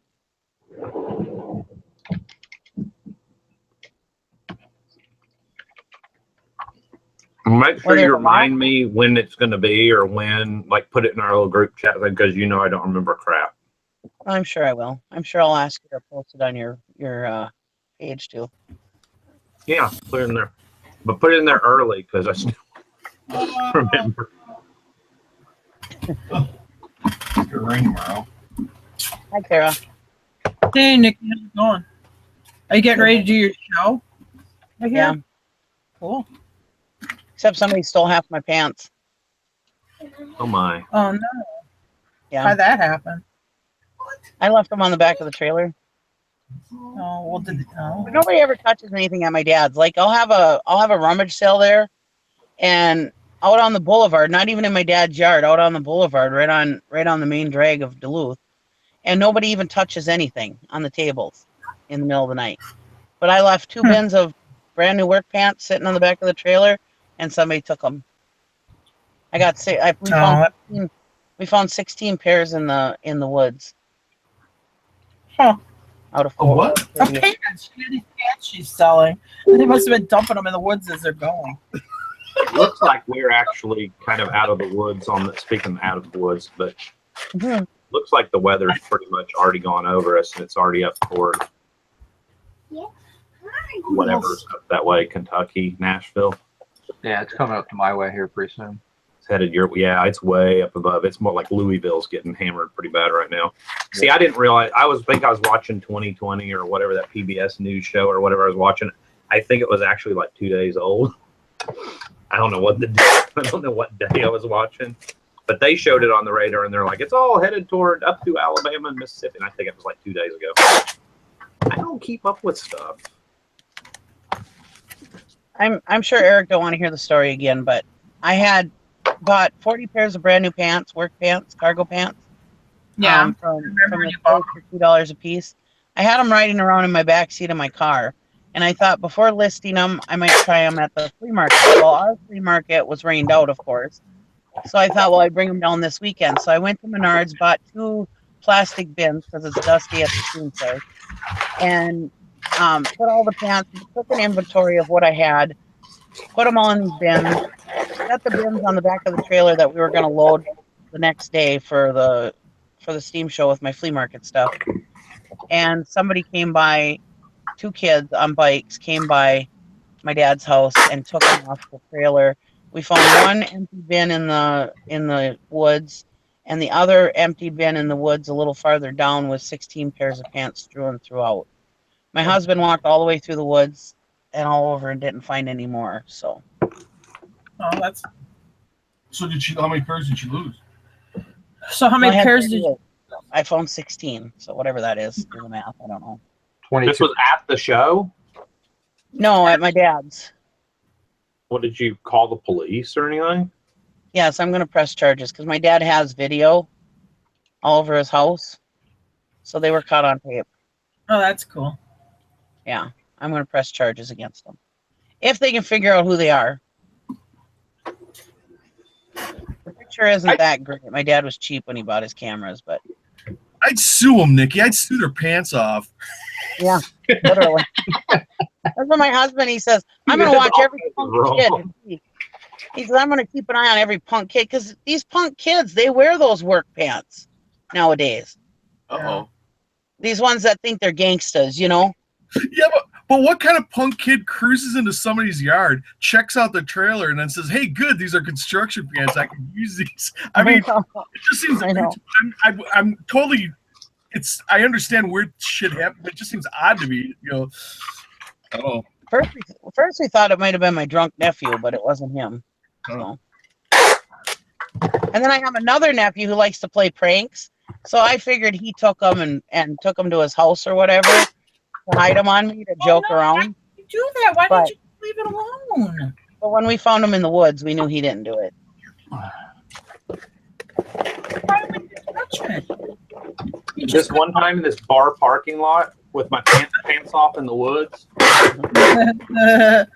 There's a guy here. Well, I'm not going to say what he does, but we ran into him at the school, and Jim's like, he said hi to him. He goes, it's really weird for me because now he's like Jim's age. He's like, because I remember that guy running through the Burger King parking lot with no clothes No, on. the Burger King itself, he was doing it. Oh, the Burger King running around stark naked with just the Burger King crown on, going happy, or what was it? Whopper. Whopper. Happy This Meal and it made the news. It made the city news. You go into this weird out partying or whatever. It's late at night. Roll into this Burger King, and I want to eat. You know, I'm hungry. But I gotta go to the bathroom first. So being a drunk, where do I go? I don't go into the Burger King. I'm out in the Burger King parking lot, doing whatever. Guys, meanwhile, well, these two doing a pee because you weren't taking a no, I was crap in the doing parking yeah, lot. number one Okay. only. So meanwhile, these guys are in the Burger King. They're drunk and they're arguing with the night manager because he won't give them Burger King crowns because he says they're only for kids. So finally, they argue with him enough. He's like, "Okay, here's your crowns. Just shut up and we'll get your order."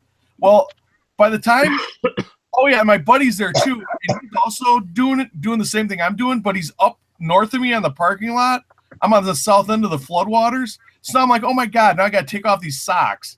So I pull off my socks. I put on my high tops. I'm going to go in and eat my hamburgers. I'm starving. These guys come running out with their pants in their hands and nothing on except for their shirts. They're naked from the waist down with the Burger King crowns on upside down yelling Whopper, Whopper. What they had done was they were so mad at that manager for giving a hard time. They had taken off their pants and underwear in the Burger King and started running around in circles in the restaurant with no pants on and their wangs swinging.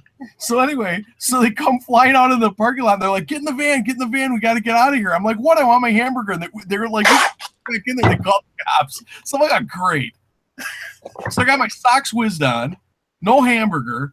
And then the next day, and in the nightly news, there was a story on how the police were trying to find these perpetrators. What is wrong with people up where y'all live? Or is it just the people that you hung with? It was Like, before the internet. Well, if you are mad at the manager, how do you teach them a lesson by taking your pants off and running Like, around? don't ever make another Alabama redneck joke again. Well, anyway, I won't say what the guy does because I don't want to be, I don't want to damage his business. But now he's like this upstanding guy in our town. He runs this thing, it's a police chief. No, it's an educational thing with kids or whatever. And it's like, oh my God. Oh, that's awesome. Now he's a kindergarten teacher. He's a Boy Scout leader. He's not a school teacher. So, but anyway, it cracks me up. I see him and I'm like, hey, how's it going? He's like, oh yeah, how you doing, Dex? Like, maybe he doesn't remember. He remembers. Maybe you don't run around Burger King. Well, we were together the next day eating lunch, laughing about how the fact it was on the morning news. No. So you'd remember that. He remembered he was on the news. Oh, boy. You're an idiot. Yeah.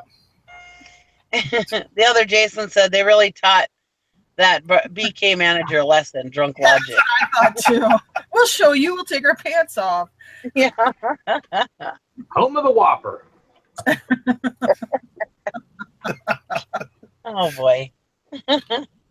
I guess maybe that was a gag because they had the crown. Oh, they had the crowns on upside down, so like covered their faces. Which that's what I said. Why were the crowns on upside down? They're like, oh, so it would cover our faces. I'm like, well, you guys ordered food. You think the manager didn't remember you from 10 minutes ago, or when you were arguing with him? Anyway, but maybe that was a gag. That's what they meant by when they were saying Whopper. Well, They could use the crown to cover their junk.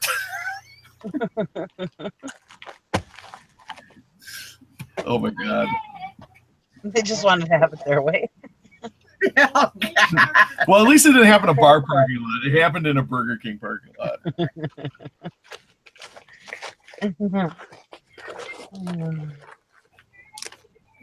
Drunk guys take off their pants, Brandon. That's why you never get drunk.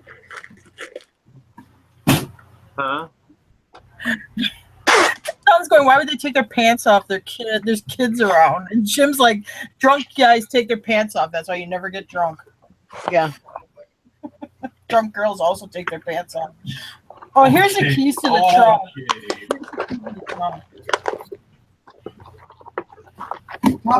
trunk. Oh.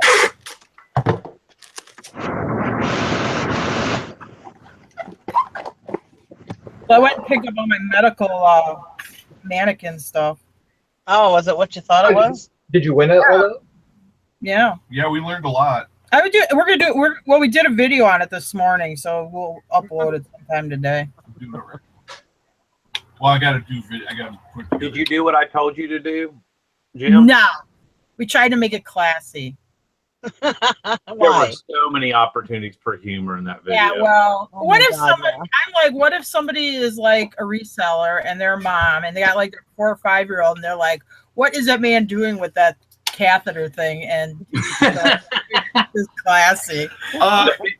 The picture I sent you in the group last night, by the way, Tristan said, please send that to Jim and Tara. Please send it to I Jim saw and Tara. that. Yeah, that's good. That was for y'all. The wieners, the pictures we put on the message thing, you know, of the comparable, was not what we got. It was not one with a Velcro changeable. It was 2 separate ones. It's one's a full-time female, one's a full-time male. But yeah, the male thing don't come off. So you had the whole wrinkly butt because it's an old guy, so they make the skin like wrinkly, like it's an old person. And the ween is all like shriveled up and stuff. It's not cool. It says I just talked about it and I did not show it. It was too much. It was too much. It was too freaky looking. It looks like if you saw this and you would think if you didn't know it was a dummy, you'd think it was an alien wiener. Old balls. They didn't give him any nutters. Yeah, he has no nuts. He just has a wiener. Just An a, alien. Well, you know why? Because he's an old guy, so they like hang really low, so they just couldn't do that. You know. Yeah, well, they didn't give him any. they want to save on material, you know. It's Which like, is- oh, if we put old guy balls on this thing, yeah, we'll use half the plastic on the nuts. And then you got to make the case even that much bigger. I mean, yeah, it just doesn't work. Portion control. Oh my God. Fishing and picking said Jim and Tara, did that crazy lady come by y'all's rowboat? They came and looked at it. Oh yeah, and And they it's a walked. big freaking waste of time. Yeah. Oh, will you be here this weekend? I'm like, yeah, we're gonna blow our weekend too with you dummies. So I So just wait, I need to come back and kick the tire a couple more times. I had somebody else ask about it too, but I don't think they got any money. again. Yeah, it's getting late in the year to sell. Anybody that's usually tries to buy rowboats this time of year are real, because they think it's the end of the season, like you got to get rid of it. So they're not really great buyers. Yeah, actually, if you think of it, go pull those ads. They really try to knock you down on price. So they're kind of like you guys then. And you're like, Yeah, have you looked at our yard? Does it look like we're in a hurry to get rid of anything? Yeah. Do you know us? What's it quick? Do you know us? No. Did I tell you about this last weekend at the steam show and my steel wheels? And this guy came up. Did I tell that story? Guy Yeah, came and then up you said that your dad has money that or something, and you can't negotiate No, with you. I told him we got to talking. I told him who my dad was. And he's like, "Oh, that's why you won't take an offer. You have too much money." It's like, Yeah. whatever. I used to do the flea market. People sometimes would tick me off, and I would just they'd like try to lowball me. I'm like, nah, I'll take this or whatever, because I was always nice. And then they like tick me off, and they do the fake walk away, which drives me nuts. You know what I mean? Yeah. It doesn't drive me nuts, but it's just so phony. You know, just act normal. And they'd want to do the walk away, and I'd take it to Jim. He'd be standing in the back of the box truck, and I'd throw it up to him like a football. I say, "Put this piece of shit away. I'm not going to sell it today." Yeah. Anyway. Well, I still brought my wheels home. I'm not going to sell them for less than what I paid for them. And like I told him, I said, I have to sell them for what I paid for them. I paid up for them because I was going to keep them. So I didn't care what I paid for them, you know. Are they like tractor wheels with the spades on them, or are they like thrashing machine or wagon wheels that are flat steel? They look more like wagon wheels. Oh, okay. They're big suckers, but yeah, and you don't want to pay me the price, that's fine. I mean, everything else, I'll take whatever they give me. I don't care, you know, because I've already paid for that stuff. But these wheels are, If it's like I 20 specifically paid up for them. I'll just take them home and use them. I don't care. Yeah, I got a whole collection of wheels. I told them, Bucks on something, somebody comes up and they go, "Oh, well, I'll give you 10." I'm like, "No, I think I'll wait. I think I'll wait for somebody who has $20." yeah. And I've got all kinds of steel wheels. You know, I mean, these aren't my only pair, but Oh, yeah, they're not that easy to find anymore. A lot of those, you know, when scrap was really high and farms are getting cleaned out, a lot of those ended up in the scrap metal. which is so sad. And usually they go really high at auctions too. So, you know, for me to have gotten what I got, I was surprised because Yeah. usually they go so high, you know. Yeah. But whatever. I mean, if, like I said, if nobody buys them, that's fine with me. I'll take them back home. I didn't want to sell them anyways. I'm just doing it to keep in good graces with my husband. Yeah. I don't sell anything I don't want to sell, so I just take them back home too. I have a wood fence along my driveway that's lined with, and I have some older wood wheels out there too. And I'll have people pull in that want to buy them, and I don't sell them. But I had one that was a friend. He's like, "Could I please just buy one off of you?" I'm like, "All right, I will let you buy one." I said, because I know you. Because if you were a stranger, I'd already told you to get out of here. And I said, you're going to give me $50 for it, right? $50 for it. So I let him buy one then.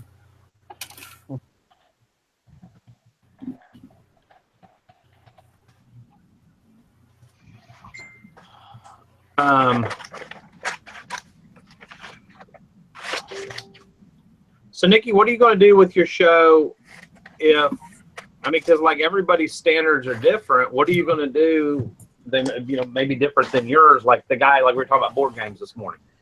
Some people don't mind listing $7.99 free shipping parts or whatever, but what if that's not your model and everybody's like, oh, list it,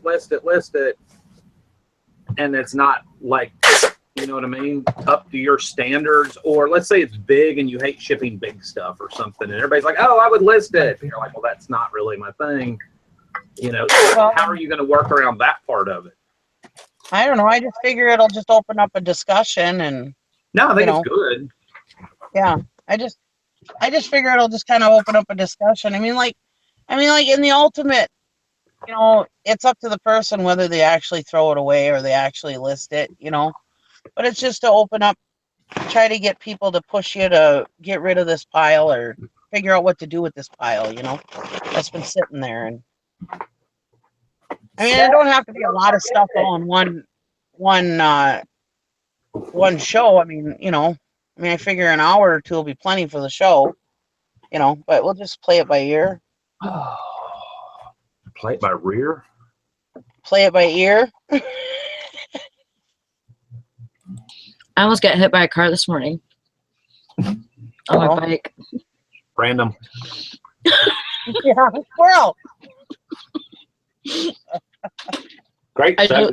Great segue there, Sally. That's awesome. And away we go. Hey, wait a minute. Is Sally's pile gone? Hank Alacash was commenting on your tape gun technique, Dusty.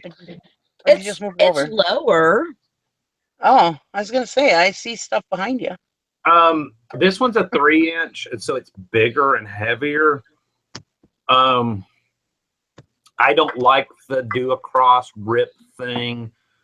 That's just not me. I just pull it off. No, it's really not. But I don't really use tape guns. I used to and have for years just tear it with my mouth, which I can't do that on a show because then all I hear about is, oh my God, you're gonna break your teeth. Blah, blah, blah, blah.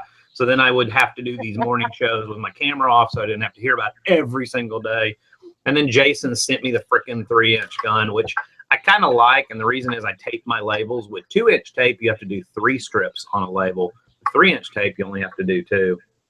Are you using less tape now that you've gone to 3-inch? Probably. I don't really, it's hard to say, you know, because my volume's been up and down on how much I've actually sold. I mean, I've still got 18 rolls or 20 rolls of 2-inch laying down there, but. Well, I was looking at 3-inch tape with Jason. We had this discussion the other night, and because he's like, I'll send you a gun. He said, but if you order 24 rolls from Uline, you'll get a free tape gun. And it actually works out to $240 a roll. Now, I will tell you one thing that most people never do, and this is something in Dad's UPS store we used to sit down and do occasionally. You can order replacement blades for these. They really never wear out.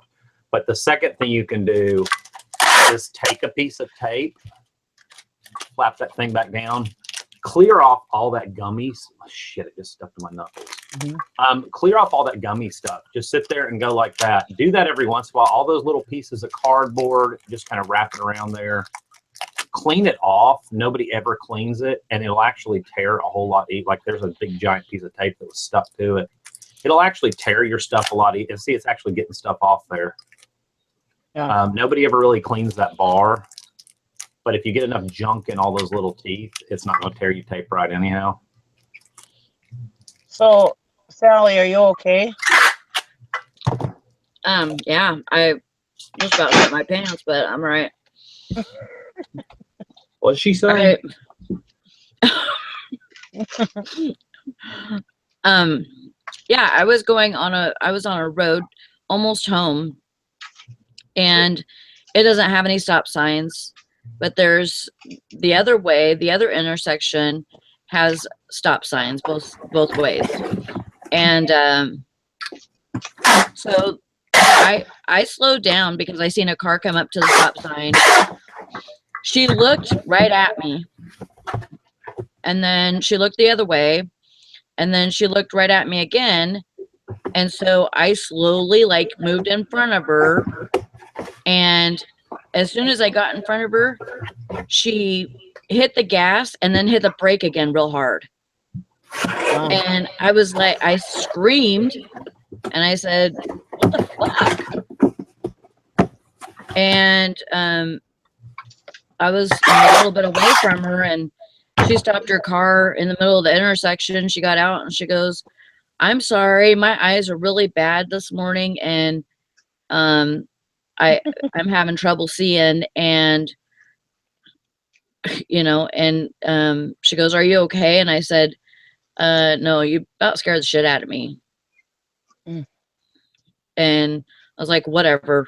Why didn't you just, when she got out of the car, why don't you punch her and just take her car, and that way you'd have a car then? There you go. I should have. This is for freaking almost running me over. Now you ride the fucking bike, bitch. If you give me your car, I won't call the police. You just like, The bad thing about it is I know her. Oh, even better. And I know where you live. Now give me your car. Yeah. I was super pissed. Is it Valerie's birthday today? Yes, it is. Well, I haven't looked at Facebook yet. Dear Valorie. I actually made $6 haven't seen off her. that. I actually made $6 off that doll after shipping. That was better than I did yesterday on that one item where I made $1. The doll was from all that vintage toy lot, whatever. So I mean, it wasn't a bad buy because I paid X for the whole lot. So I mean, whatever. I just was tired. She didn't really bend right, so she sat on a shelf for a long time with her legs out like this in a sitting position. And for a long time, she had a Bun coffee maker in between her legs, was protecting the Bun coffee pot. That just freed up a big corner. I wasn't wearing this hoodie, Hank, but I was wearing my blue and white striped one, and it's not like you can't see that. It's bright, That's funny, Hank Allen Cass, earlier when you were telling your story. You put, wait, so did you or did not shit your pants? This is important information. I did not shit my pants, but I almost did. And Terry says, "And will you sell said shitty pants?" That's gross. You're wrong.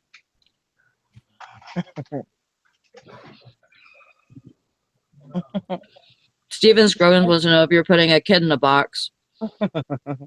He's packing his dolly.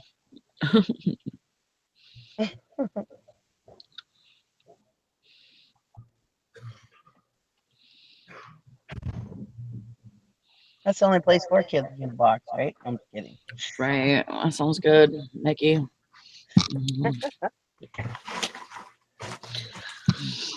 Okay. Yeah, I was not happy. My husband. Oh, go ahead. I just couldn't believe that she was driving if she has such bad eyes. Yeah, no kidding. That's freaking scary. Yeah. She's wearing glasses too. It's like, okay, isn't that what freaking glasses are for? You know? Yeah. Last night, my husband was giving me crap because there's this guy. There's this guy who's a member of the Steam Club, and I'm 43. He's 57. Okay.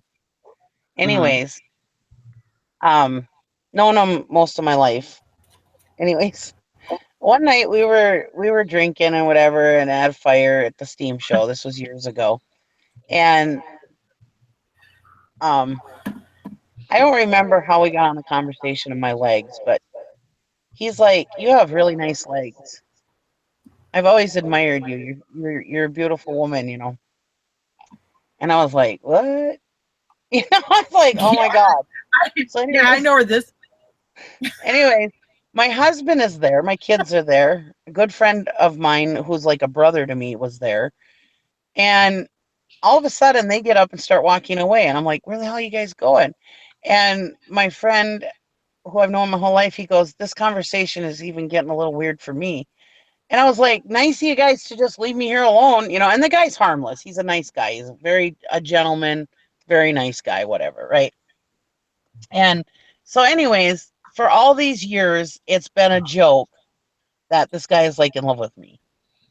So, anyways, his wife has to work this weekend, and he's going down to this Steam show by himself.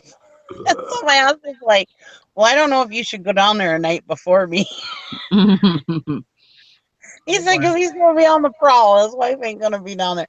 So my husband and my kids are giving me shit all night about this. I was like, oh my God. Anyways, that was I think that even if I had bike reflectors, like I have bike reflectors on my bike. I mean, the normal ones, you know, but I could have probably put a big light on my head and she probably still wouldn't have seen me.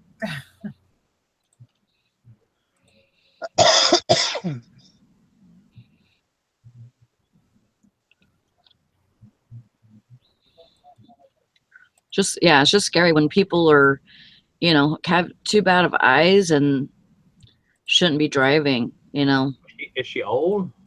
No, she's only like 50 something. Oh.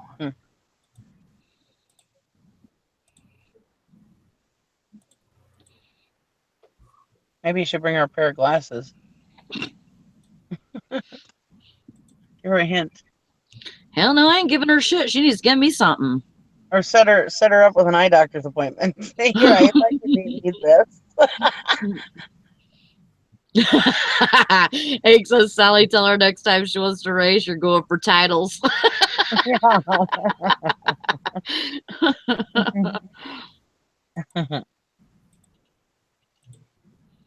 Some people just amaze me when they drive. They just don't watch. Nope. That was like the guy that hit me a few weeks ago. He didn't even try to slow down, so I don't even think he was even paying attention. Right. He's probably on his phone. Yeah. That's probably, this chick too was probably on her phone. That's probably why she couldn't see you. I don't know. No, she looked right at me. Twice. Jim had somebody yesterday, you know, you got like the green light and one guy's going to turn left. And he just turns right in front of Jim, like gives Jim a dirty look. And it's like right now, because it's like the last hurrah of summer here for tourists. I mean, they're just driving incredibly stupid. I mean, yeah, they're just idiots. I don't know if it's because the end of summer too. I had to go to the hardware store to get a part. I get into the diesel and I turn the key on. And if you know anything about diesels, you got glow plugs. And it's a 1995. It takes a little bit for the glow plugs to heat up. I turn the ignition on, waiting for the glow plug light to go off, and this jackass is now pulled up behind me and is beeping to get my parking space. Beeping at me. I'm like, are you effing serious? I'm like, if I wasn't in a hurry right now, I'd come out there and tell you what for. So I leave the parking lot. I'm like, what a dipshit. And then I come up this intersection, and then the light turns green, and this guy just guns it and turns right in front of me. I'm like, what in the hell? Is it the summer and everybody's off because there's no more summer left or something? I mean, these people are driving like jerks. It's like this every summer, though. That's when you got to decide, do I want a new car right now or not, and just gun it.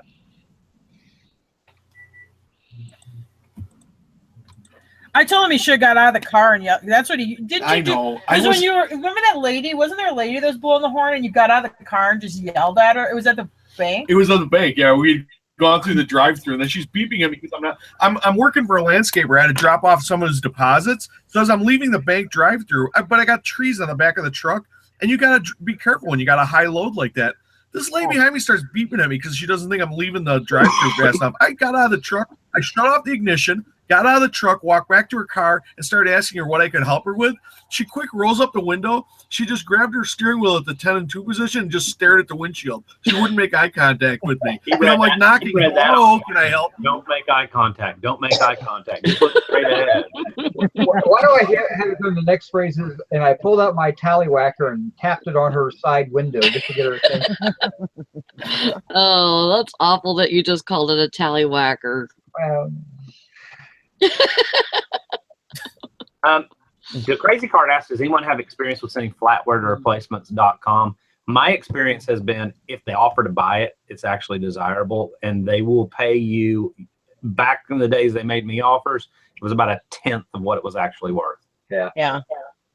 And if you have enough pieces that you already figured out the pattern, you'll come out a whole lot better off just throwing it together, even if you throw it together in a lot.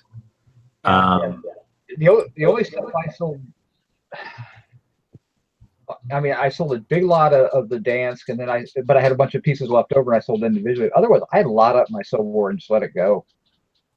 You know, even a desirable set, missing pieces is still going to be good. So I would never sell to. I've never sell to a company like that, because I mean they make their money piecing it out, where I can sell it on eBay as a lot and probably get more than they're going to offer me by the piece. So. I tried it for several years, and here's the part.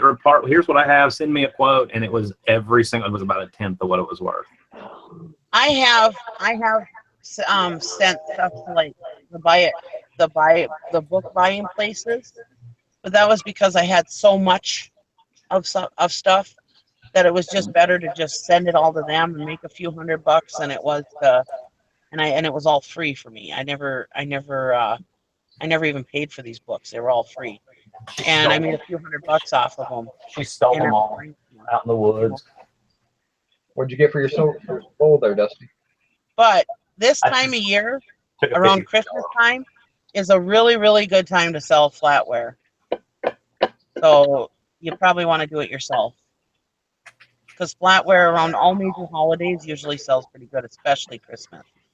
Right now is the time when you want to get all your kitchen stuff out because people buy that. I sell during Christmas season. I sell a lot of baking dishes. I sell a lot of flatware, serving dishes, that kind of stuff. Took an offer of 53. Somebody helped me figure out the hallmark, and that's actually a fairly desirable brand. It's just not. It's a mold. It's not, even though the brand is decent. So that's, scrap was, I don't know, 62. So that's 10%, 7, 8, 9, 10, 15% less than scrap. I mean, I paid $22 for it. So yeah, I'm about to go grocery shopping. So in my brain, I said, hey, that's $53 worth of groceries. Yep. That's how I kind of tend to justify things. Like I'm sitting down paying bills and somebody makes an offer. I'm like, hey, I just paid part of that bill. Yep. Hey. You know what today is? Today's the day. No. Today is September 1st. It's time to give out my body wash. Kristen apparently informed me that if I didn't sell a certain body wash by September 1st, that she got to keep it. Sounds like fair.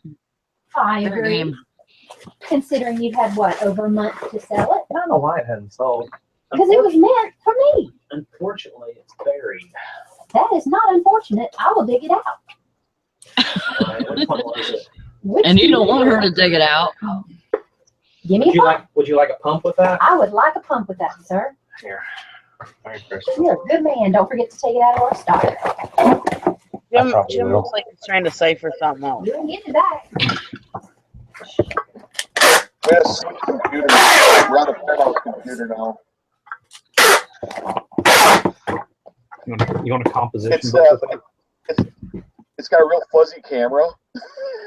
I call you know, like the 1970s penthouse pictures are super fuzzy. You know, they like put like Vaseline on the camera lens. That's what this laptop is like.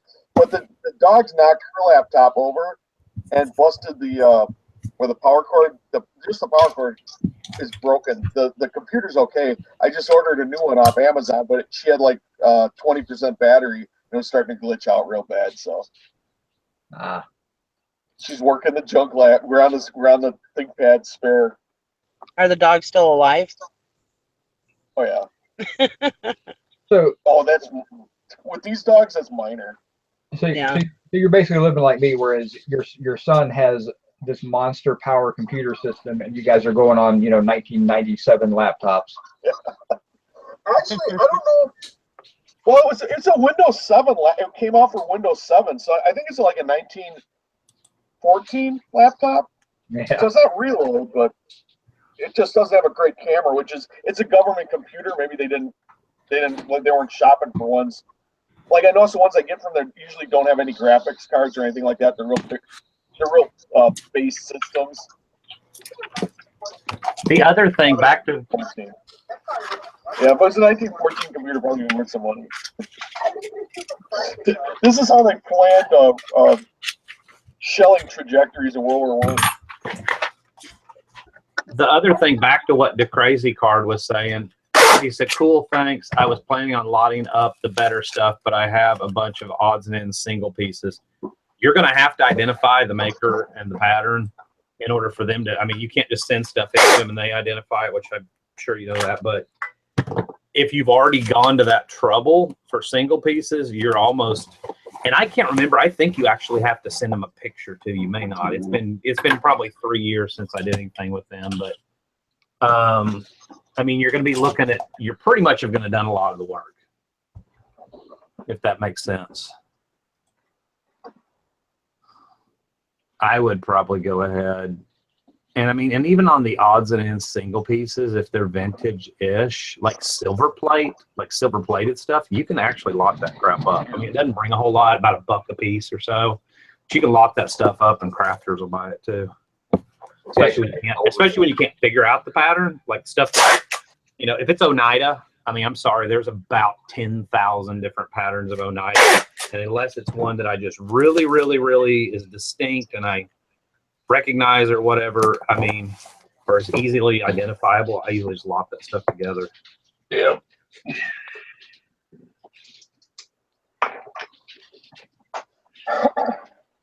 Yeah, I drool over my dad and his wife's sterling silverware. It's the Richelieu pattern, which is worth about $40 a piece. Hello?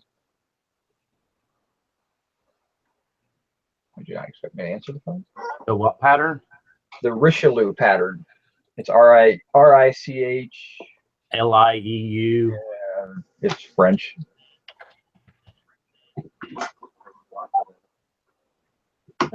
Nothing can be normal here, Megan. Cool. And she's got like a 12 or 16 piece set. Tiffany? It's not by Tiffany, but it's by one of the better ones. I looked it up. I can't remember the who made it. I might have it in my saved thing. International Sterling? Yeah, I think that's who it is. The Tiffany would be nice though.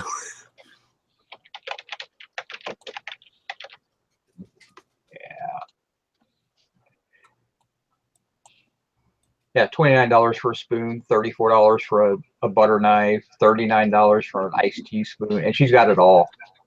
About the only time I'll grab flatware anymore is if it's Danish modern or very mid-century looking, especially like the canoe muffin pattern, the wooden handled kind of thing. Or if there's a whole set of it and it's a maker that looks like, it's going to be decent, fairly easy to identify. Or if it even says the pattern on there, even better. I will grab, if it's 1810 stainless, which is a little bit better, thicker.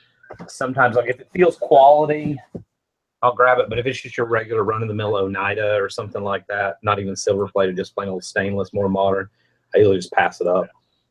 I think I got like 3 lots right now. Listen, one of them is You did really good on the the dance, or yeah, how'd you dance come out on that? I did great. I did it ended up being almost $400 for that. I paid $50 for it. So Oh, because I sold the whole set for like 3, and then I had a bunch of leftover pieces that were more than what was a set, so I couldn't sell it as a 10-piece set. I had enough to make an 8-piece setting. I was getting like $15 a piece for the individuals. Nice. I've got a set of Mason's silverware up now. And it's got that atomic symbol on it from the 50s. Everybody loves. So somebody will buy it eventually. Paid $1 for that whole lot. You told me I didn't have to help you. I guess I can pay my bills today.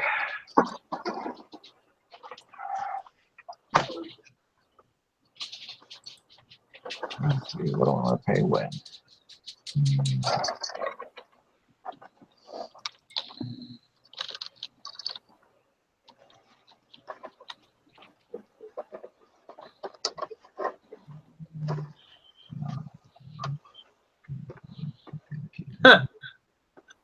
That's funny. do you know if whenever you're creating a sale and you want to go by a keyword in the item titles, can you put multiple words in there separated by like commas or something? Wait, you're creating a sale. Yeah. And the title of the sale?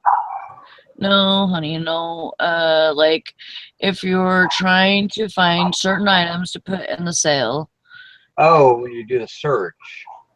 Yeah. I think by price. I don't know if you can search by name or anything. What'd you say? I know you can sort by price, but I don't know if you can sort by name. Yeah, it says keywords in the item titles.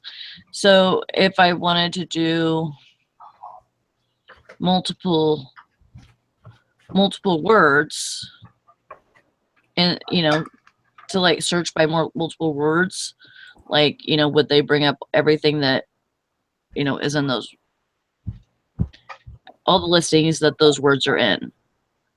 You know what I mean? Let me see. I'm sorry, I'm trying to No, I'm not just trying to make I'm it not real confusing. sure. I've never really. Yeah, if you search like shirt, it'll bring up all your shirts. Okay, so if I put pants, shirts, well, oh, you want to do shoes. no, I think if you do like shirt and then pants, unless the listing has both words in there, it's not going to find anything. But what you can do is do shirts, select all those and add them in, and then do pants, select all those and add them in. Okay. So you should be able to do them individually by keywords and then add them in, and then go back and do a new keyword search and add the rest of those in. I see. Okay.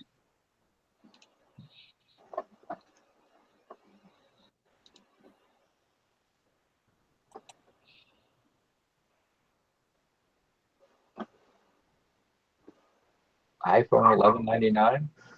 What's that? Oh, looks like Scott just bought he got the new iPhone 8.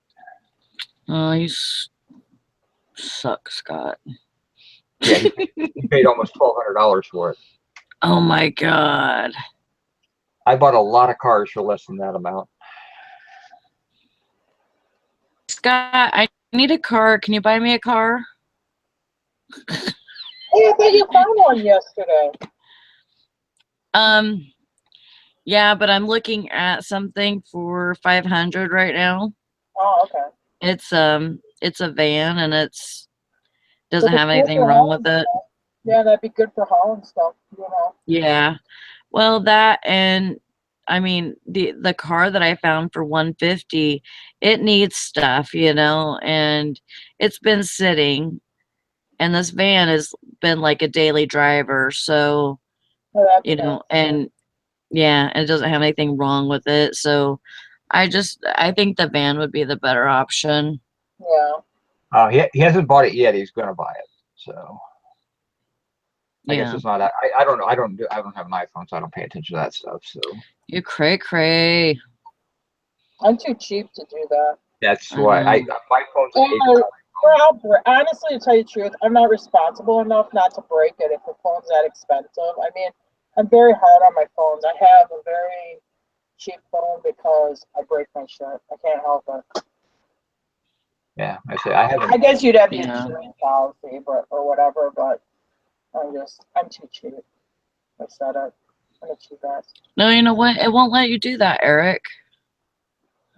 Because once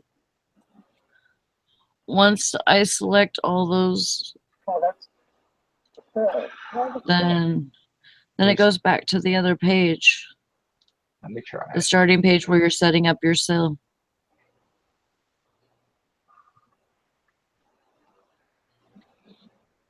So if I was gonna do shirts, I hit search. Put those in there. Oh yeah, you're gonna have to. Now, do you have your items in clothing in a category, like a store No. category? No, I took them all out. I really need to put them back in a category.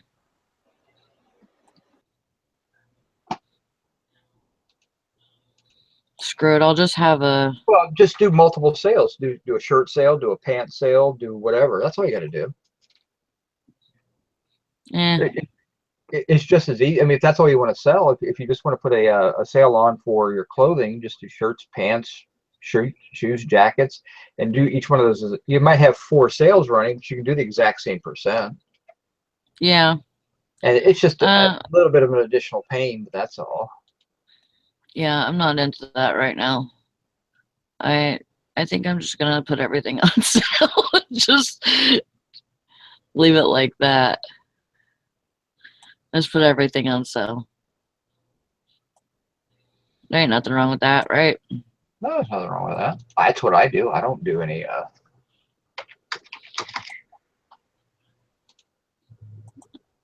I just know that people are buying clothes like crazy right now. For school and work and winter. Yeah, I never worry about individually. Now I might do a price point. At a garage sale?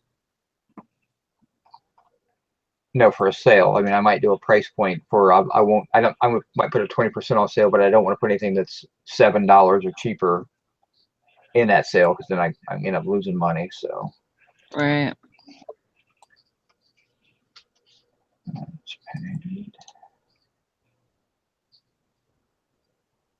So We're at a garage sale with Nikki, I think. Oh, are we? Mm-hmm. It's kind of awkward walking around that garage sale with an 18-inch tablet in front of you.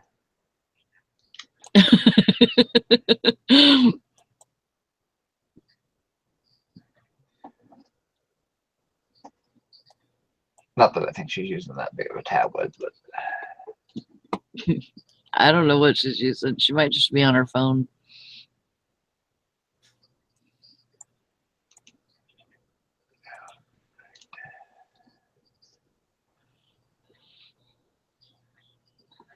I'll pay my electric bill.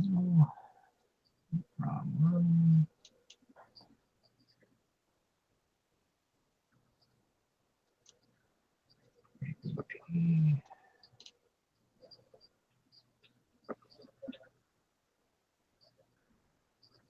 And I can't wait for this bill to start going down a little bit. What's that? My electric bill because it's from my air conditioning.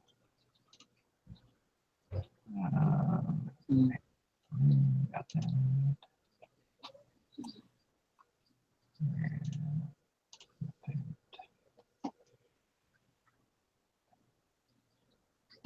$220 a month in the summertime. So. No.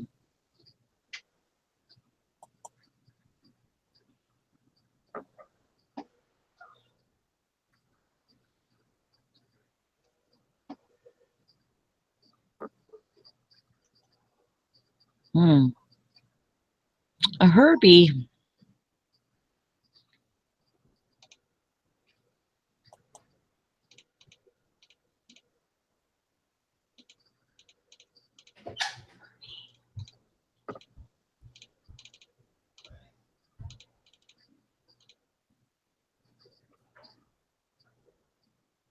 Those casserole dishes sell right there. Depending on how much it is.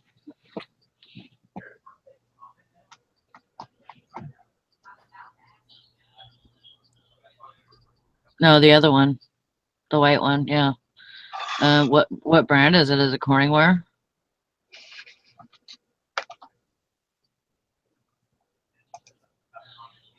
Nothing. I don't know then. That's faux Corningware. Yeah. If it doesn't say anything, then it's probably fake. I like a canister set though. Yeah, those are cool. Those look old. Old lids on them too. 70s. Yeah. Mm-hmm. How much are those, Nikki? $3. Oh, Yeah, yeah. That's a good deal. That's mushroom and that's like vegetable. Obviously. It's like a bell pepper and onion. Probably plastic.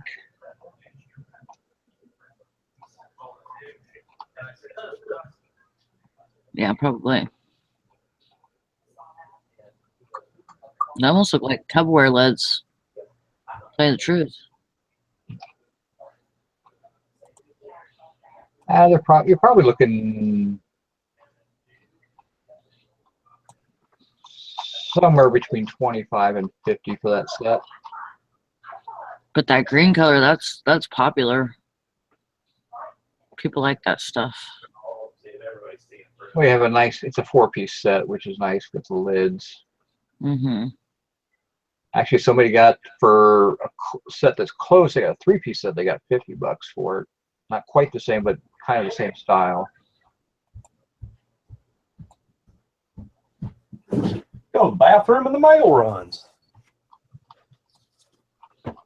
Where are we? Are we at a yard sale? Yeah. Hey, nice shoe. We are. Just got earbuds in. You're just yelling at her, right? Like Nikki right now. Oh my god! Oh my god! Who collected all that crap? Is that an old woman's? I'd buy the canister set for $3. Yeah, I would too. Oh, this is Nikki. She got it apparently. Oh, good. Finger. Yep. She just gave me the finger. Nikki's pan up. We can't see anything except that damn wooden rabbit that somebody needs to throw away.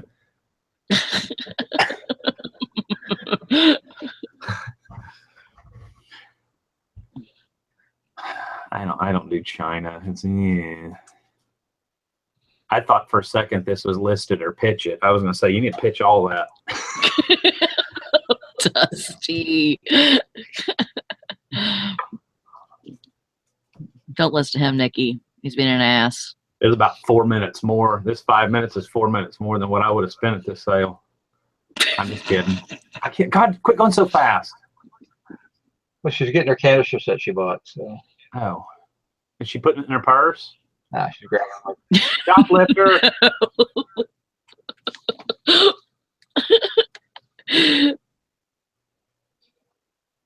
Check her purse. What is the little bread and butter? What brand are those little butter spreaders with the roosters on the end? How come shit? The green handled butter spreaders. Yeah. Those aren't like, ooh, does that say Pier 1? Does she know she doesn't have any sound? I don't think she's trying to. If they're Pier 1, I'd grab them. Or Pottery They're Barn. not. They're Target. Oh, they're Target. We need to target those into the circular bin. I really wish she didn't have earbuds in. Ooh, get the boxes underneath the table. That's where the good stuff is. Yeah. Nope, they're all empty. Damn it. Nothing in there. I want this though. Pick each one and make sure they're empty. How much for the big Herbie? Look at the oven. Yeah, that's cool. What's that enamelware pan to the right? Bye. Skillet to the right. White lined, red on the outside. Keep panning right. It's Farberware or something. Green pan. Green pan's good. Grab it. How much they got on it? 3. Grab it. Green pans are like, because we own one and I keep wanting to add to it. Say what size it is. 75. Pretty cool. Wouldn't technically be a skillet, but green pan skillet. About 31 bucks. Yeah, we happen to cross one of a storage unit. I'll buy it from you. How about that? There you go. Got a sale already. Because I'm too cheap to pay the full price for green pans. Excuse me. We got one that came out of a storage unit, and it's like our favorite use for everything skillet. We either use that or cast iron, and they're really freaking awesome.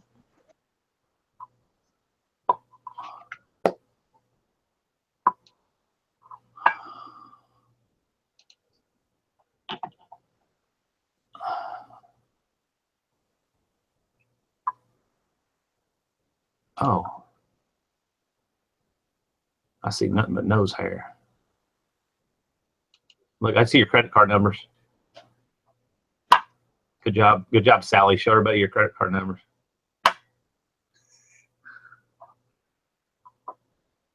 Damn it, I'm muted. I'm sitting here cussing you.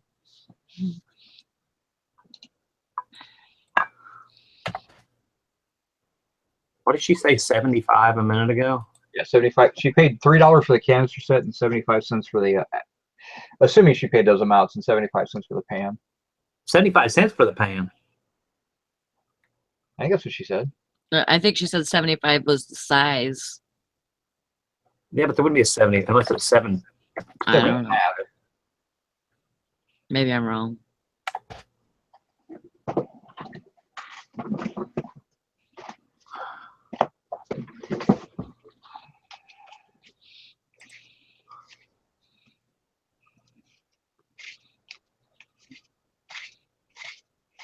Put your money back in your chicken purse. It was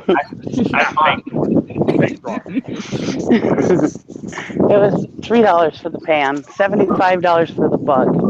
Oh, the bug was 55. Yeah, it was a remote control Herbie. That was a good size one too. I might go back and buy that oven though. How much was the oven? 200. It's one of those. It's one of those hideaway ovens, or hideaway stoves. You know, it's that oven, but then the stove pulls out. The stove top. It's really cool. I need a new. I just bought a new glass top stove. Well, not a new one, but new to me. And excuse me, but I haven't put it in yet, and I really like that oven.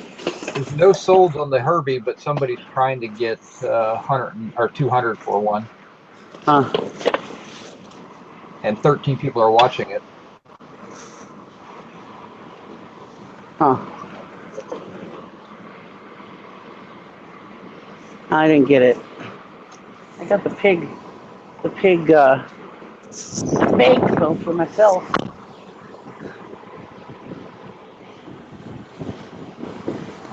See the cute little piggies. I like pigs. That's for myself. That's got a little chip on it, but I only paid $1 for it, so it's worth it for me. I got the canisters, and I got the pan. Yeah, those canisters go good. I love that green color. A lot of people do. Yeah. And they're just plastic, but they'll still sell.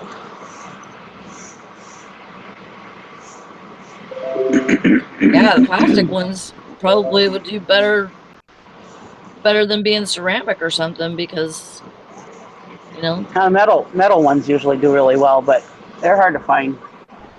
yeah. Tell me what you want shipped for that. I'll message you on Facebook.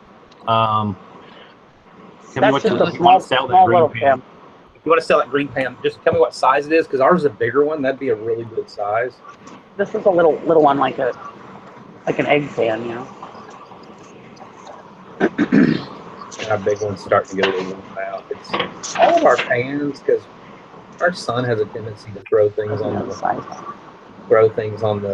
stove, and we have a flat top, but he kind of tends to get them too hot. Like, I've never seen kids warp pans like he can warp a pan. You're not supposed to just cook on that high function all the time? Yeah. Yeah. Blast furnace cooking, that's what my dad calls it. All right, I ended Tristan's lotion. She gets to keep it.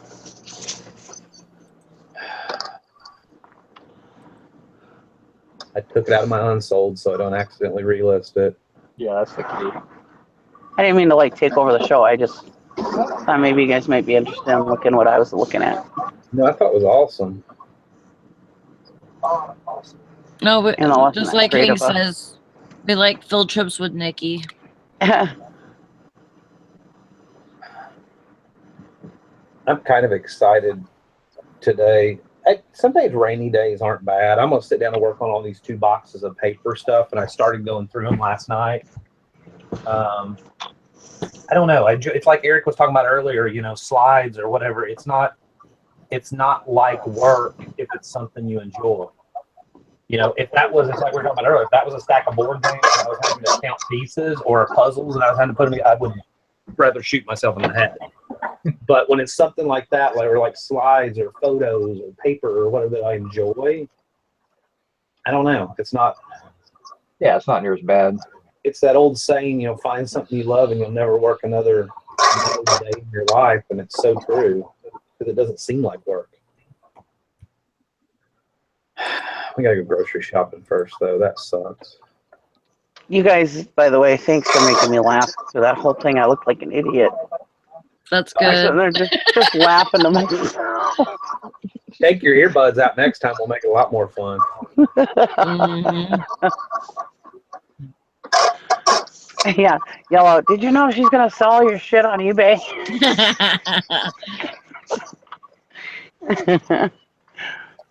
Funny. All right, I think I'm gonna shut it down. It's time for me to go to bed. Good. Yeah. Super Wow. sleepy. I'm going to go into another rummage sale, I think. All right, shut it down. Peace. Okay. Bye. Bye. Bye. Everybody have a great Labor Day weekend. Yeah. Get lots of sales. Try not to go into labor. Everybody wish Valorie a happy birthday, because it's her birthday today. She's Happy birthday, Valerie. She's like 50 something today.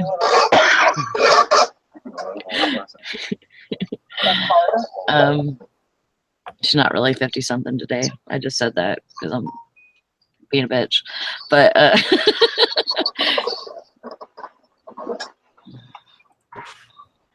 everybody have really good sales, and we will see you on Monday. Wait a minute. Is she qualified for Social Security now because it's her birthday? Something like that. I think that we're out of those years. 29 forever. Labor, envelopes.